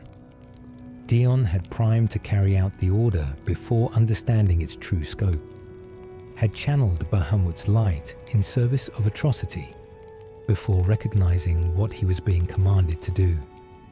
When understanding came, when he saw the scale of death his actions had enabled, something broke inside the Crown Prince that had previously kept him functional despite all the contradictions between his values and his service. He turned against his father, against the empire he had served his entire life, fighting to stop the Emperor from causing additional devastation, even though such opposition constituted treason that would end either in his death or his father's. The confrontation between father and son was brief and tragic, Dion attempting to reason with Sylvester even as he prepared to kill him if reason failed, trying desperately to find some way to resolve the situation without patricide. But Ultima's control was absolute, leaving nothing of Sylvester's original personality beyond superficial mannerisms that made the Emperor's body move and speak in familiar patterns without genuine consciousness guiding those actions. Dion struck his father down, killed the man who had given him everything from childhood training to political position, and with that strike severed his last connection to the Empire he had spent his life defending. Bahamut's power was added to Clive's growing collection of iconic abilities, Dion surrendering his dominant status with the weary resignation of someone who had lost everything and saw no purpose in clinging to power that had brought him nothing but grief. The prince joined the resistance against Ultima, adding his tactical expertise and knowledge of Imperial operations to their planning, working alongside people he would have been executing months earlier if circumstances had been slightly different. The cognitive dissonance of his new allegiance weighed on him visibly, the recognition that everything he had believed about duty and honor had been revealed as comforting lies that enabled evil in the name of stability and order. The final icon, and the most problematic, was Odin, channeled through Barnabas Tharma, the king of Waelod who served Ultima directly and willingly, who viewed the ancient being's plan not as horrifying extinction of humanity, but as transcendent purpose worth any sacrifice.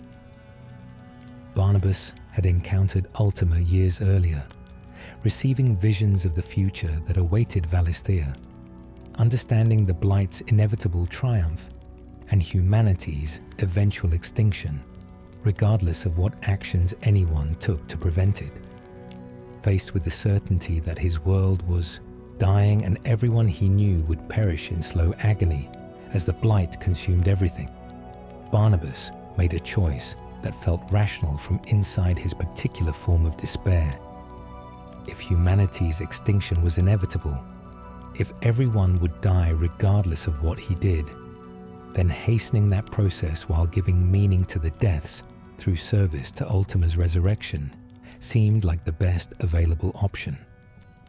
He became Ultima's willing servant, working to advance the ancient being's plans, viewing his role not as betrayal of humanity, but as choosing the least painful path toward an ending that could not be avoided. His nihilism was not casual or cruel, but almost compassionate in its twisted logic, the belief that a quick death serving greater purpose was preferable to slow extinction, with no meaning or value beyond pointless struggle against inevitability. Barnabas had also developed an obsession with Clive, recognizing in him the chosen vessel of mythos, seeing in Clive's growing collection of icon powers the emergence of the being that would channel Ultima's ultimate spell.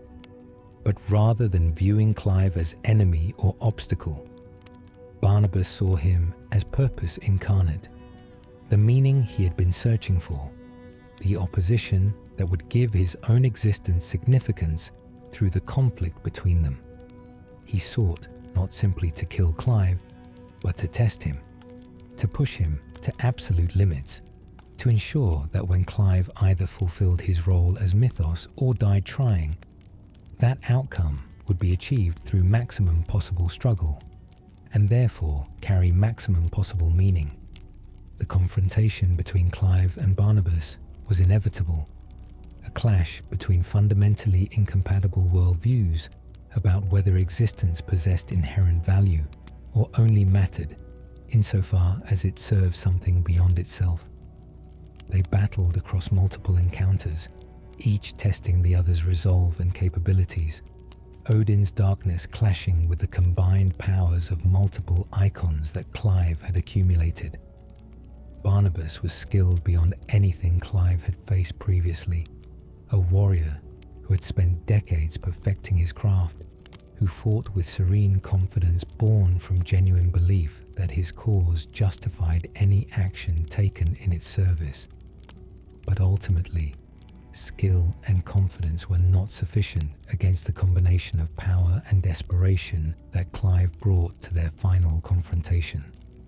Clive defeated Barnabas in battle that left both of them broken and exhausted, standing over the fallen king as Odin's darkness flowed into him. The final major icon absorbed into the collection that transformed him into something approaching what Ultima had designed.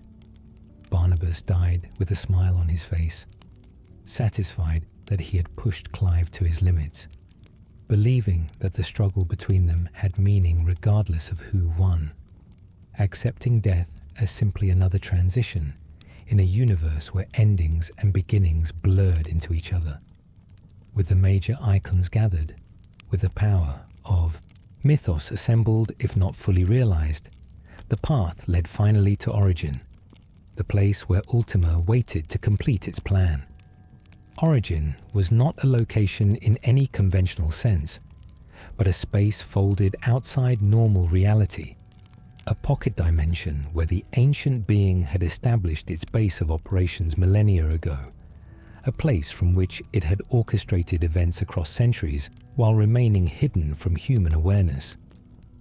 Access required breaking through barriers between dimensions, using icon power to tear holes in reality itself, stepping through into a space where physics and magic operated according to rules different from those governing Valisthea proper. The journey to Origin required gathering all the resistance forces they had built, every bearer who had joined their cause, every ally who had come to recognize that Ultima's plan meant human extinction, regardless of how the ancient being framed it. It would be a final assault, everything they had remaining committed to one desperate attack, because if they failed here, then there would be no second chances, no opportunity to regroup and try again. Ultima had been patient for millennia, but its patience was ending. The convergence of powers and circumstances it needed finally aligning, and if Clive could not stop it now, then nothing would prevent the ancient being from completing what it had started so long ago. The assault began with coordinated attacks on multiple fronts, resistance forces engaging whatever defenders Ultima had positioned around Origin's approaches, buying time for Clive and the core team to penetrate deeper toward the heart where the ancient being waited. They fought through landscapes that hurt to look at, spaces where reality was thin enough that dimensions bled into each other, creating visual contradictions and geometric impossibilities that mortal minds struggled to process without fracturing. Dion Lesage fell during the assault, sacrificing himself to create an opening that the others could exploit, priming fully one final time and channeling Bahamut's power beyond any sustainable limit, burning himself out completely in an attack that tore through Ultima's defenses.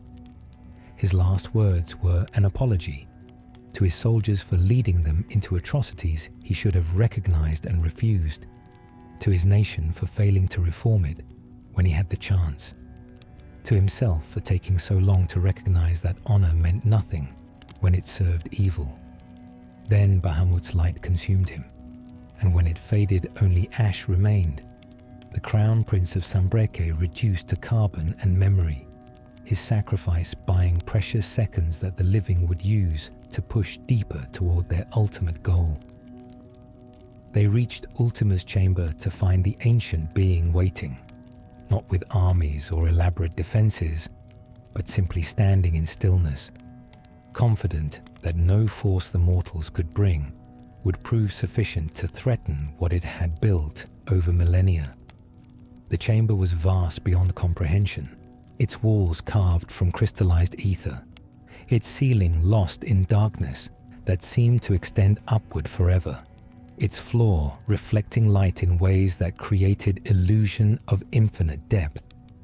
At the chamber's center, suspended in a matrix of pure magic, hung the collected power of the Mothercrystals, the harvested life force of Valisthea itself, ready to be channeled into the spell that would resurrect Ultima's people and destroy humanity in the process. Ultima addressed them with the patient condescension of an adult explaining simple concepts to children, making clear that it viewed their resistance as inevitable, but ultimately pointless, obstacles to be overcome rather than genuine threats to its plans. It had anticipated their arrival, had factored their opposition into calculations made centuries before their births, had prepared contingencies for every action they might take because it understood them better than they understood themselves. They were its creations after all, products designed to specifications, and while they might possess consciousness and will, those attributes operated within parameters that Ultima had established and could predict with near-perfect accuracy. Joshua stepped forward, Phoenix flames wreathing his body, and demanded that Ultima explain why it believed it had the right to exterminate humanity for its own benefit.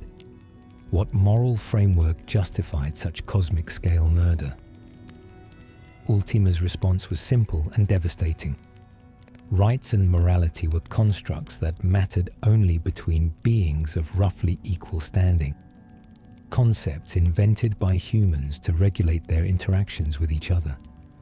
But Ultima was not human and had never pretended to be, existed on a scale and operated with purposes that transcended human categories of good and evil.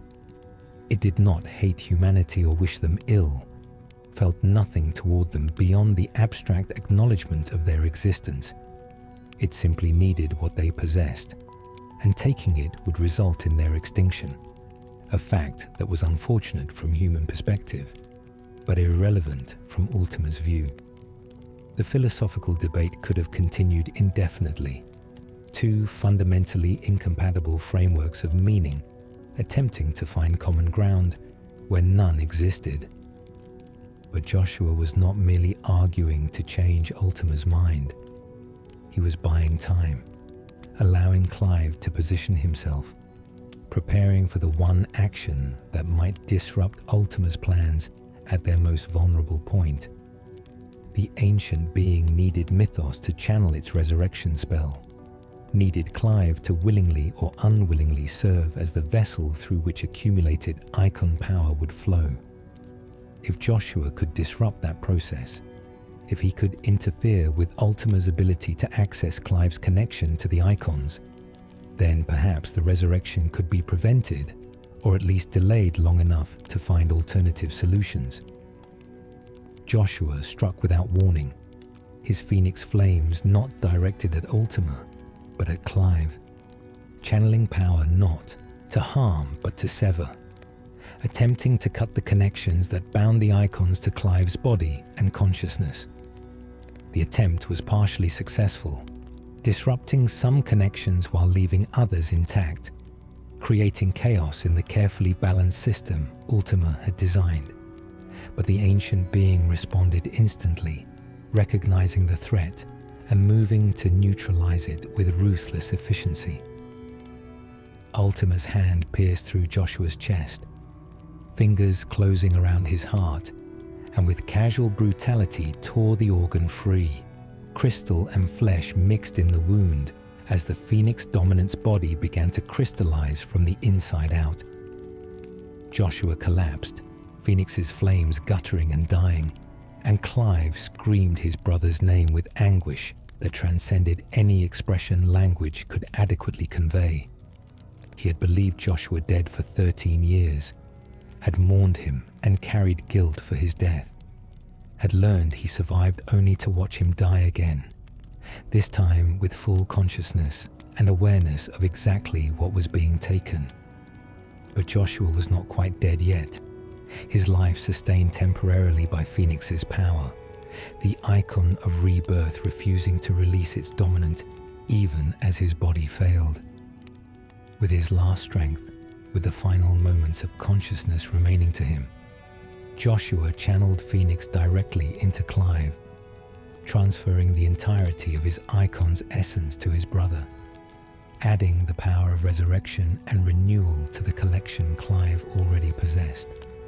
It was the final gift, the last expression of love between brothers whose entire lives had been shaped by forces beyond their control, who had suffered separation and trauma and the weight of impossible expectations, but who had never stopped caring for each other despite everything that tried to drive them apart. Joshua died with a smile on his face, his last sight being Clive standing ready to fight, his final thought being certainty that his brother would succeed where he could not, that somehow Clive would find the strength to overcome even Ultima's ancient power and predetermined plans.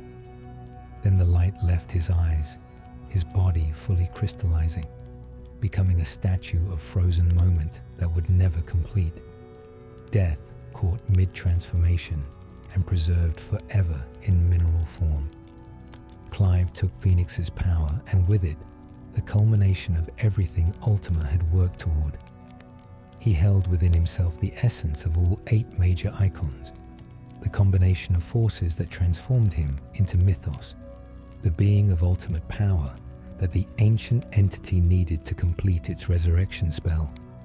But rather than surrendering to Ultima's will, rather than allowing himself to be used as the vessel for ancient consciousness that would replace his own, Clive made a different choice. He primed fully, allowing Mythos to manifest but retaining his own consciousness as the guiding intelligence, wearing godlike power while remaining fundamentally himself. Ifrit Risen emerged, not the dark icon alone, but a fusion of all 8 Eikons channeled through Clive's will, a being that combined flame and ice, earth and wind, light and darkness, all unified in singular purpose. This was not what Ultima had designed, not the compliant vessel it expected, but a conscious being who possessed the power while refusing the submission. The battle that followed transcended anything that could be called combat in conventional sense.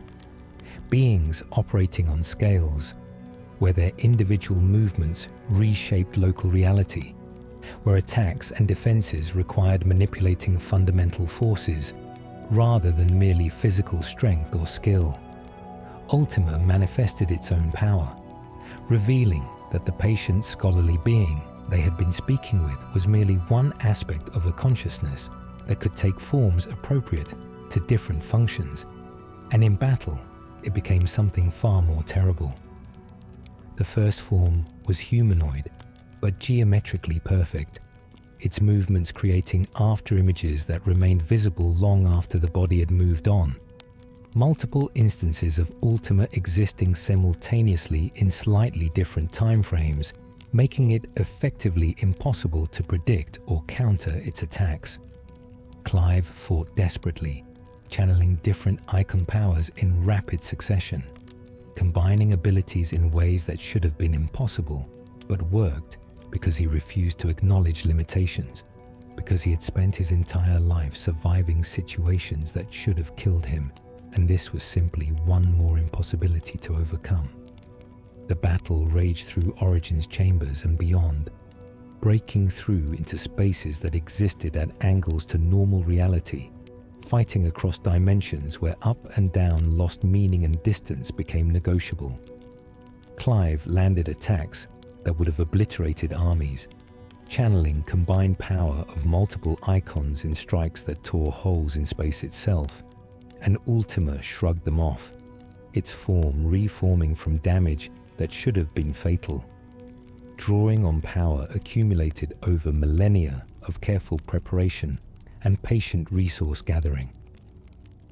Ultima transformed again, abandoning humanoid pretense for something more alien, a configuration of light and geometry that hurt to perceive directly, that seemed to occupy more dimensions than human senses could process.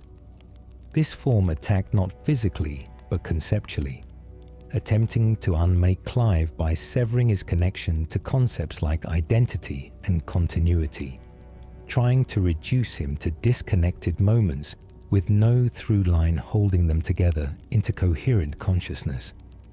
But Clive had already experienced fragmentation of self, had survived having his identity scattered, and had to piece it back together from broken fragments and borrowed memories. He understood at visceral level that consciousness was not a stable object, but a process, something continuously reconstructed from moment to moment, and Ultima's attack on his conceptual integrity could be resisted by simply refusing to stop reconstructing himself, regardless of how many times he was taken apart. He held onto memories of people he loved, of Joshua's smile and Jill's warmth and Sid's faith that better worlds were possible. Used those anchors to maintain continuity when nothing else remained stable. The third transformation was Ultima's final form, abandoning all pretense of being anything remotely human or operating according to rules that mortal minds could fully comprehend. This was the ancient being's true nature, a consciousness so vast and alien that perceiving it directly threatened to shatter the observer's sanity, a presence that existed across multiple realities simultaneously, that processed information and made decisions on timescales ranging from microseconds to centuries, that regarded individual human lives the way humans might regard individual cells in their bodies, relevant only in aggregate, individually expendable. This form brought the full weight of Ultima's accumulated power to bear, no longer holding back or testing Clive's capabilities, but attempting to simply overwhelm through impossible advantage in resources and experience. It channeled the collected ether from all the Mothercrystals, billions of lives worth of extracted energy, using that power to fuel attacks that warped reality at fundamental levels. Space folded and twisted, time accelerated and reversed in localized pockets. Causality became negotiable, with effect preceding cause in ways that made defense meaningless, because the attack had already landed before it was launched. Clive was dying, his body breaking down under the strain of channeling power. It was never designed to sustain for extended periods, the Eikons' combined essence burning through him like acid through paper.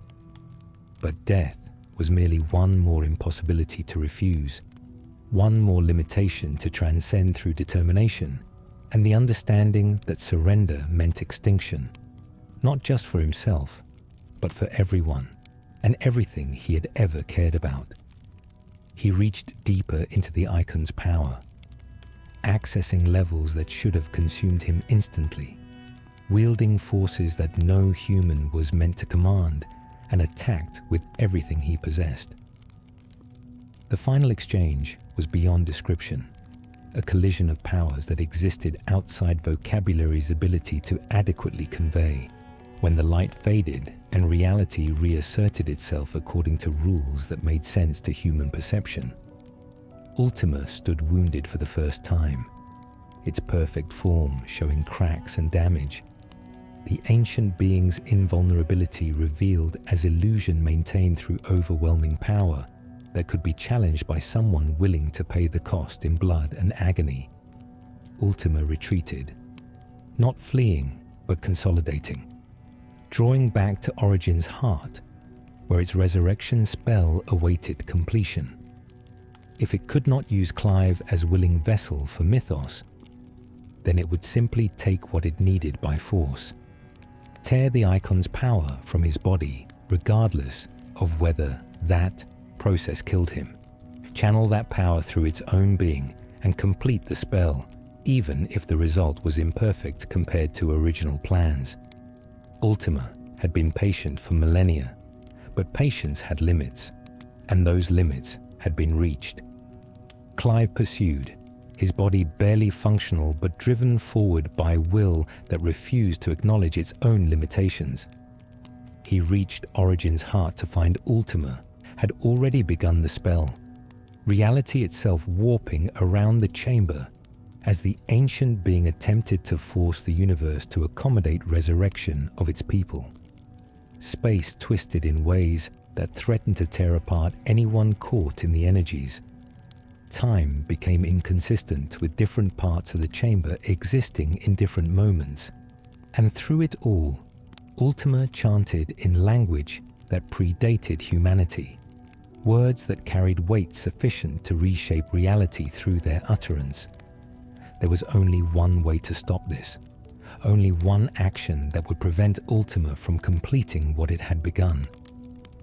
Clive reached out with all the Eikon power he possessed, grasped the threads of magic that Ultima was channeling, and instead of trying to counter or disrupt them, he absorbed them. He pulled Ultima's own power into himself, adding the ancient being's accumulated might to the Eikons already burning through his body, taking on more force than any physical form could possibly contain.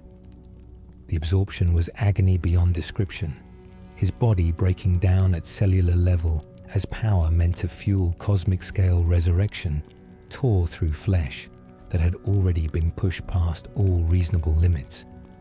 But Clive held on, refusing to release what he had grasped, containing more power than any single being should be able to hold, because releasing it would mean Ultima's victory and humanity's extinction. He became a vessel not for Ultima's consciousness, but for its power, channeling forces that the ancient being had accumulated over millennia, turning those forces against their intended purpose. Then, with the last fragment of strength remaining to him, with his body crystallizing from the inside out just as Joshua's had done, Clive channeled everything he contained, not at Ultima, but at Origin itself.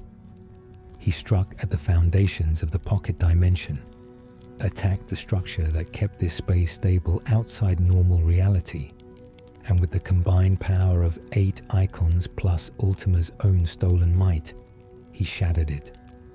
Origin collapsed, space folding in on itself, the pocket dimension unable to maintain coherence as the energies sustaining it were violently disrupted. The collapse did not happen slowly or gently, did not allow time for escape or reconsideration, but erupted instantly and catastrophically, tearing apart everything within the space and scattering the fragments across dimensions. Ultima screamed, the first genuine emotion the ancient being had shown, as its carefully constructed base of operations destroyed itself around it, as millennia of preparation vanished in an instant of miscalculated arrogance about its own invulnerability. The chamber exploded in white light that consumed everything, and for a moment there was nothing, just blank existence without form or content. Then reality reasserted itself, and Clive found himself elsewhere, lying on sand beneath open sky. Origin gone, Ultima gone. The spell stopped, and the resurrection prevented at cost that had yet to be fully calculated. His body was failing, the crystallization spreading from his core outward, his cells transforming from flesh to mineral, as the accumulated power finally overwhelmed his capacity to contain it. He had minutes at most, moments before the curse reached his vital organs and finished what the battle had begun. But he had succeeded, had prevented Ultima's plan, had protected humanity from extinction at the hands of beings who viewed them as disposable tools. It should have been enough, should have brought peace or satisfaction, or at least acceptance that his death meant something. But Joshua was still dead, transformed to crystal statue somewhere in the wreckage of Origin, and Clive could not accept that, could not let his brother remain trapped forever in frozen moment of death, with the last fragments of power remaining to him, with control so fine that it required perfect precision despite his body falling apart. Clive reached out to Phoenix's essence, the icon of rebirth and renewal that he had taken from Joshua in those final moments, and channeled it backward not to heal himself, but to resurrect his brother.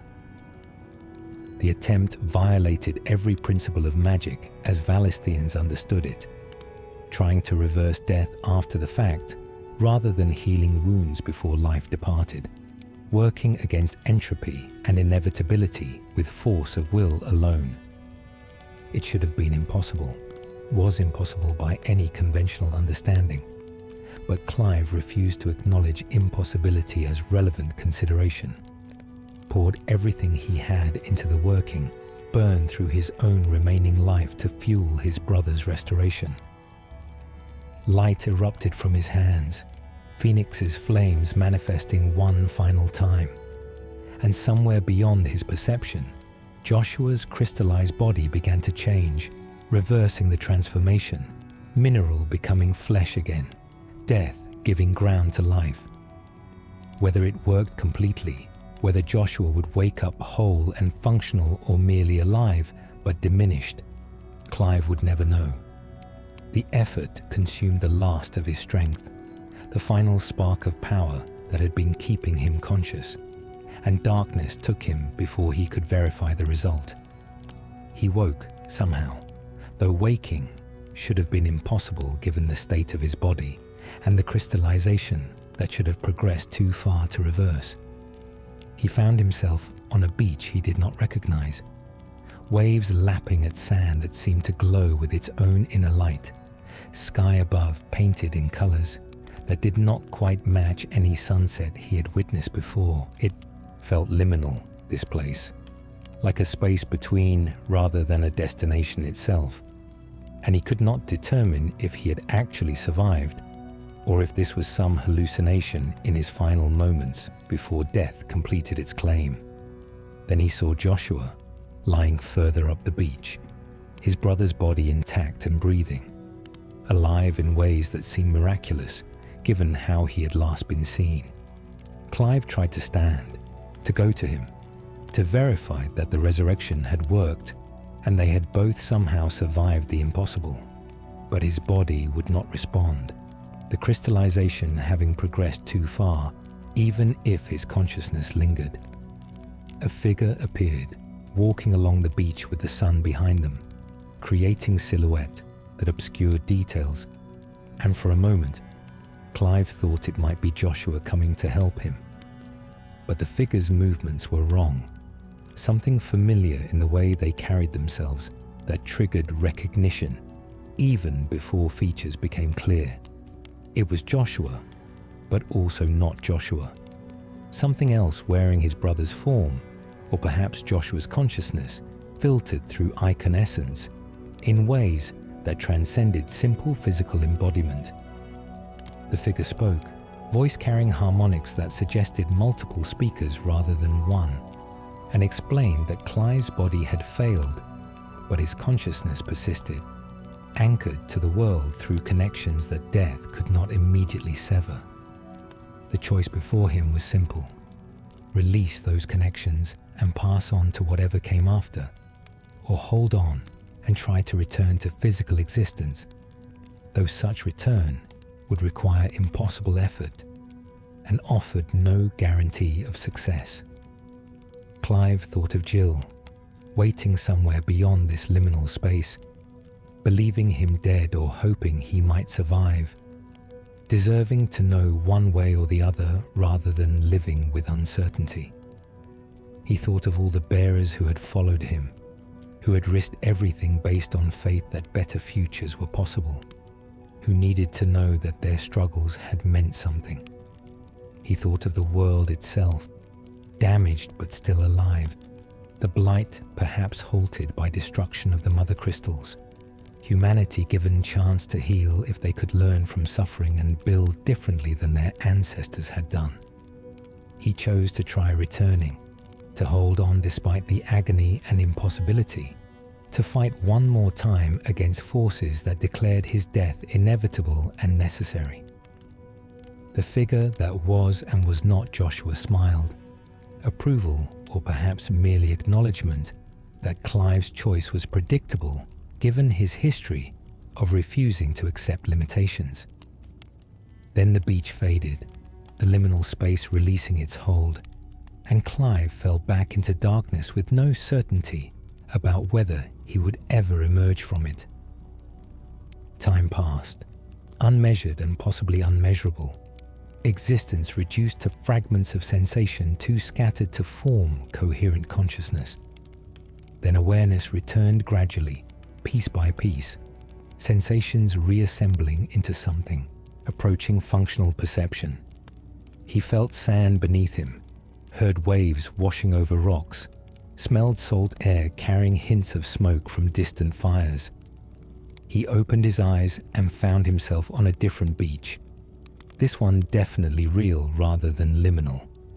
Daylight and solid ground and physical body that responded when he tried to move it. He sat up slowly, his body weak but functional. The crystallization somehow reversed or healed or simply abandoned its progress for reasons he did not understand. His right hand bore new scars, patterns of light woven through flesh that suggested permanent alteration at fundamental level, but he could move his fingers, and the hand responded to his will, functioning if not entirely normal. He was alive, impossibly and against all reasonable expectation, and for a moment he simply sat breathing, processing the miracle of continued existence. The world had changed in ways both obvious and subtle. The sky looked clearer than he remembered, colors more vivid, as if a film had been removed from his vision. The air tasted different, cleaner somehow, despite the smoke he had smelled upon waking. And most notably, he felt nothing when he reached for magic. No ether responding to his call, no icon power waiting in reserve to be channeled. The icons were gone, their essences dispersed or destroyed in Origin's collapse, and with them went the magic that had defined Valisthean civilization for millennia.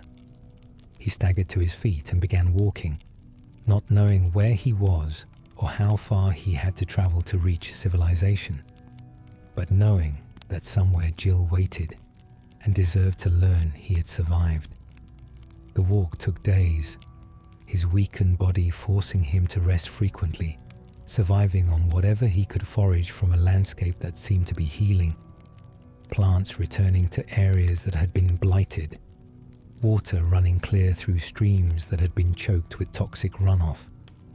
The world was recovering, nature reclaiming spaces that humanity had damaged, and if that recovery meant humans had to learn to live differently, to function without the magic that had enabled their previous lifestyle, then perhaps that adaptation was not unreasonable cost for preventing extinction.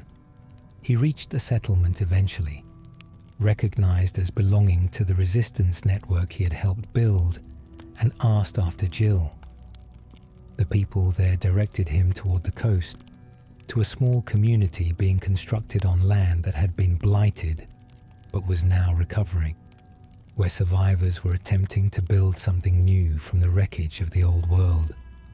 He found her there, standing on a cliff top overlooking the sea, her face turned toward the horizon, as if watching for something she did not expect to appear.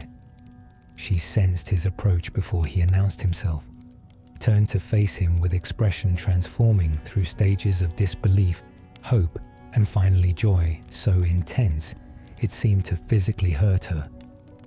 She ran to him and he caught her, and for a long moment they simply held each other, neither finding words adequate to express what they felt, communication happening through contact and tears, and the simple fact of being together when both had believed that permanence was impossible. Eventually they spoke, comparing experiences of the battle and its aftermath, discovering that their memories did not align perfectly, that there were gaps and contradictions in their accounts that suggested something more complex had happened than either could fully comprehend. Jill had thought him dead, had felt magic vanish from the world, and assumed that meant Clive had sacrificed himself completely. She had wept beneath the stars, watching a meteor shower that seemed too beautiful and too timely to be coincidence, interpreting it as a sign that Clive had succeeded and passed on, that his consciousness had become one with the life stream or whatever came after mortal existence.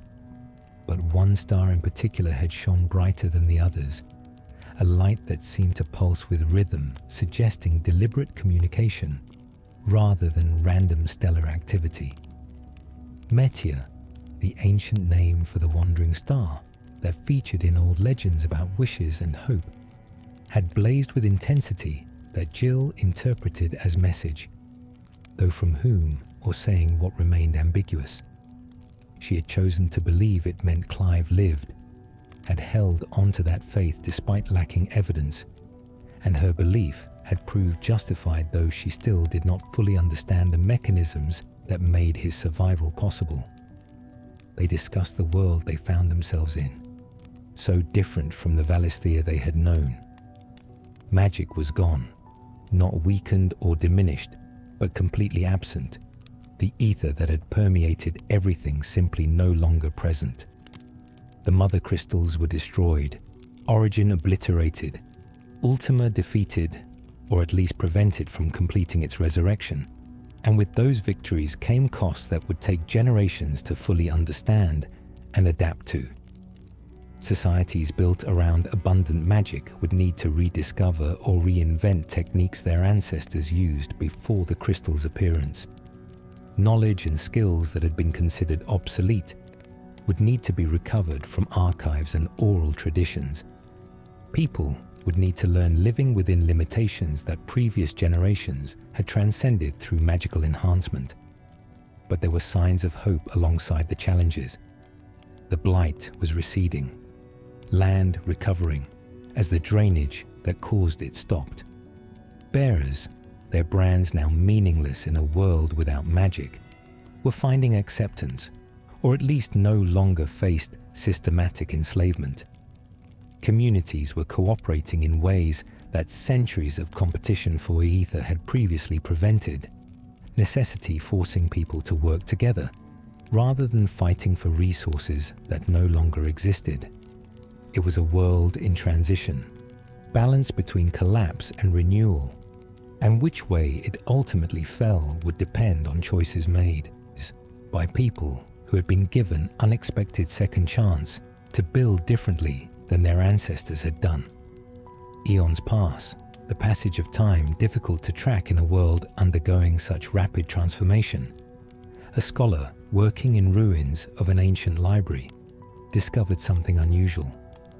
Among the recovered texts and fragments being catalogued was a volume that should not have existed, a manuscript written in language that looked modern rather than ancient, bound in materials that showed no signs of decay that should have accumulated over centuries. The title page bore a simple inscription in handwriting that seemed almost familiar to those who had known certain people before the catastrophe. The book was titled Final Fantasy, and its pages contained a story about a dying world saved through sacrifice and determination, about brothers who loved each other despite forces that tried to keep them apart, about a slave who became a savior, about a flower girl who died to save everyone, about a world that learned to live without magic and became better for it. The scholar reading it could not determine if it was history or fiction, whether the author had been recording events or imagining possibilities, but the emotional truth of it resonated regardless of factual accuracy. The author's name was not given, or rather, it was obscured in ways that made identification impossible. But certain turns of phrase and particular emphasis suggested someone who had lived through what was described rather than merely imagining it from distance. And on the final page, in margin beside the last words of the story, someone had written a single sentence in handwriting that matched the main text. "We survived, we all survived, and that is enough." The scholar closed the book carefully, unsure what to make of it, but recognizing that something important had been preserved, some essential truth captured in narrative form that would outlast the memory of individuals who lived through events described. They shelved it carefully in the library being reconstructed, ensuring it would be available for future generations, and hoped that those who came after would understand what they were reading, would recognize the lessons embedded in story about the costs of exploitation and the possibility of redemption, and the simple truth that consciousness and will matter more than power or destiny. Somewhere deep in time, long since past, on a beach where waves lapped at sand that glowed with faint inner light, two brothers sat together watching the sun set over an ocean that stretched to horizons neither would ever fully explore. They did not speak often, found communication increasingly unnecessary after all they had endured together, content simply to exist in each other's presence. One bore scars that glowed with residual light, marks of power that could never entirely fade, even if the power itself was gone. The other carried the peace of someone who had died and returned, who understood mortality at visceral level that made every subsequent moment feel like gift rather than entitlement. They were content, or as close to it as people who had suffered and caused suffering could ever be. They had saved the world, or at least given it a chance to save itself. And if the cost had been high, if the scars would never fully heal, at least they had survived to bear witness that such things were possible, that even ancient powers pursuing millennia-old plans could be resisted if enough people chose defiance over submission. The story ends here, not with absolute certainty about what comes next, but with hope that whatever does come will be built on foundations more honest than the world that preceded it. The era of Mothercrystals and Eikons has passed, the age of exploitation and casual cruelty toward those born different reaching its end, if humanity chooses to learn from suffering, rather than simply repeating patterns that led to catastrophe. The future remains unwritten, possibility rather than certainty, and in that openness lies the greatest gift that Clive and Joshua, and all who fought beside them, could have given their world. If you enjoyed this exploration of Final Fantasy XVI's narrative, the like and subscribe buttons wait below. Simple gestures that help this content reach others who might appreciate deep analysis of storytelling in games. Comments are welcome, sharing perspectives and interpretations that might illuminate aspects of the narrative this examination overlooked. Until next time, may your own stories end not with certainty, but with hope, not with all questions answered, but with space remaining for possibility, not with perfect resolution, but with the honest acknowledgement that survival itself is victory worth celebrating.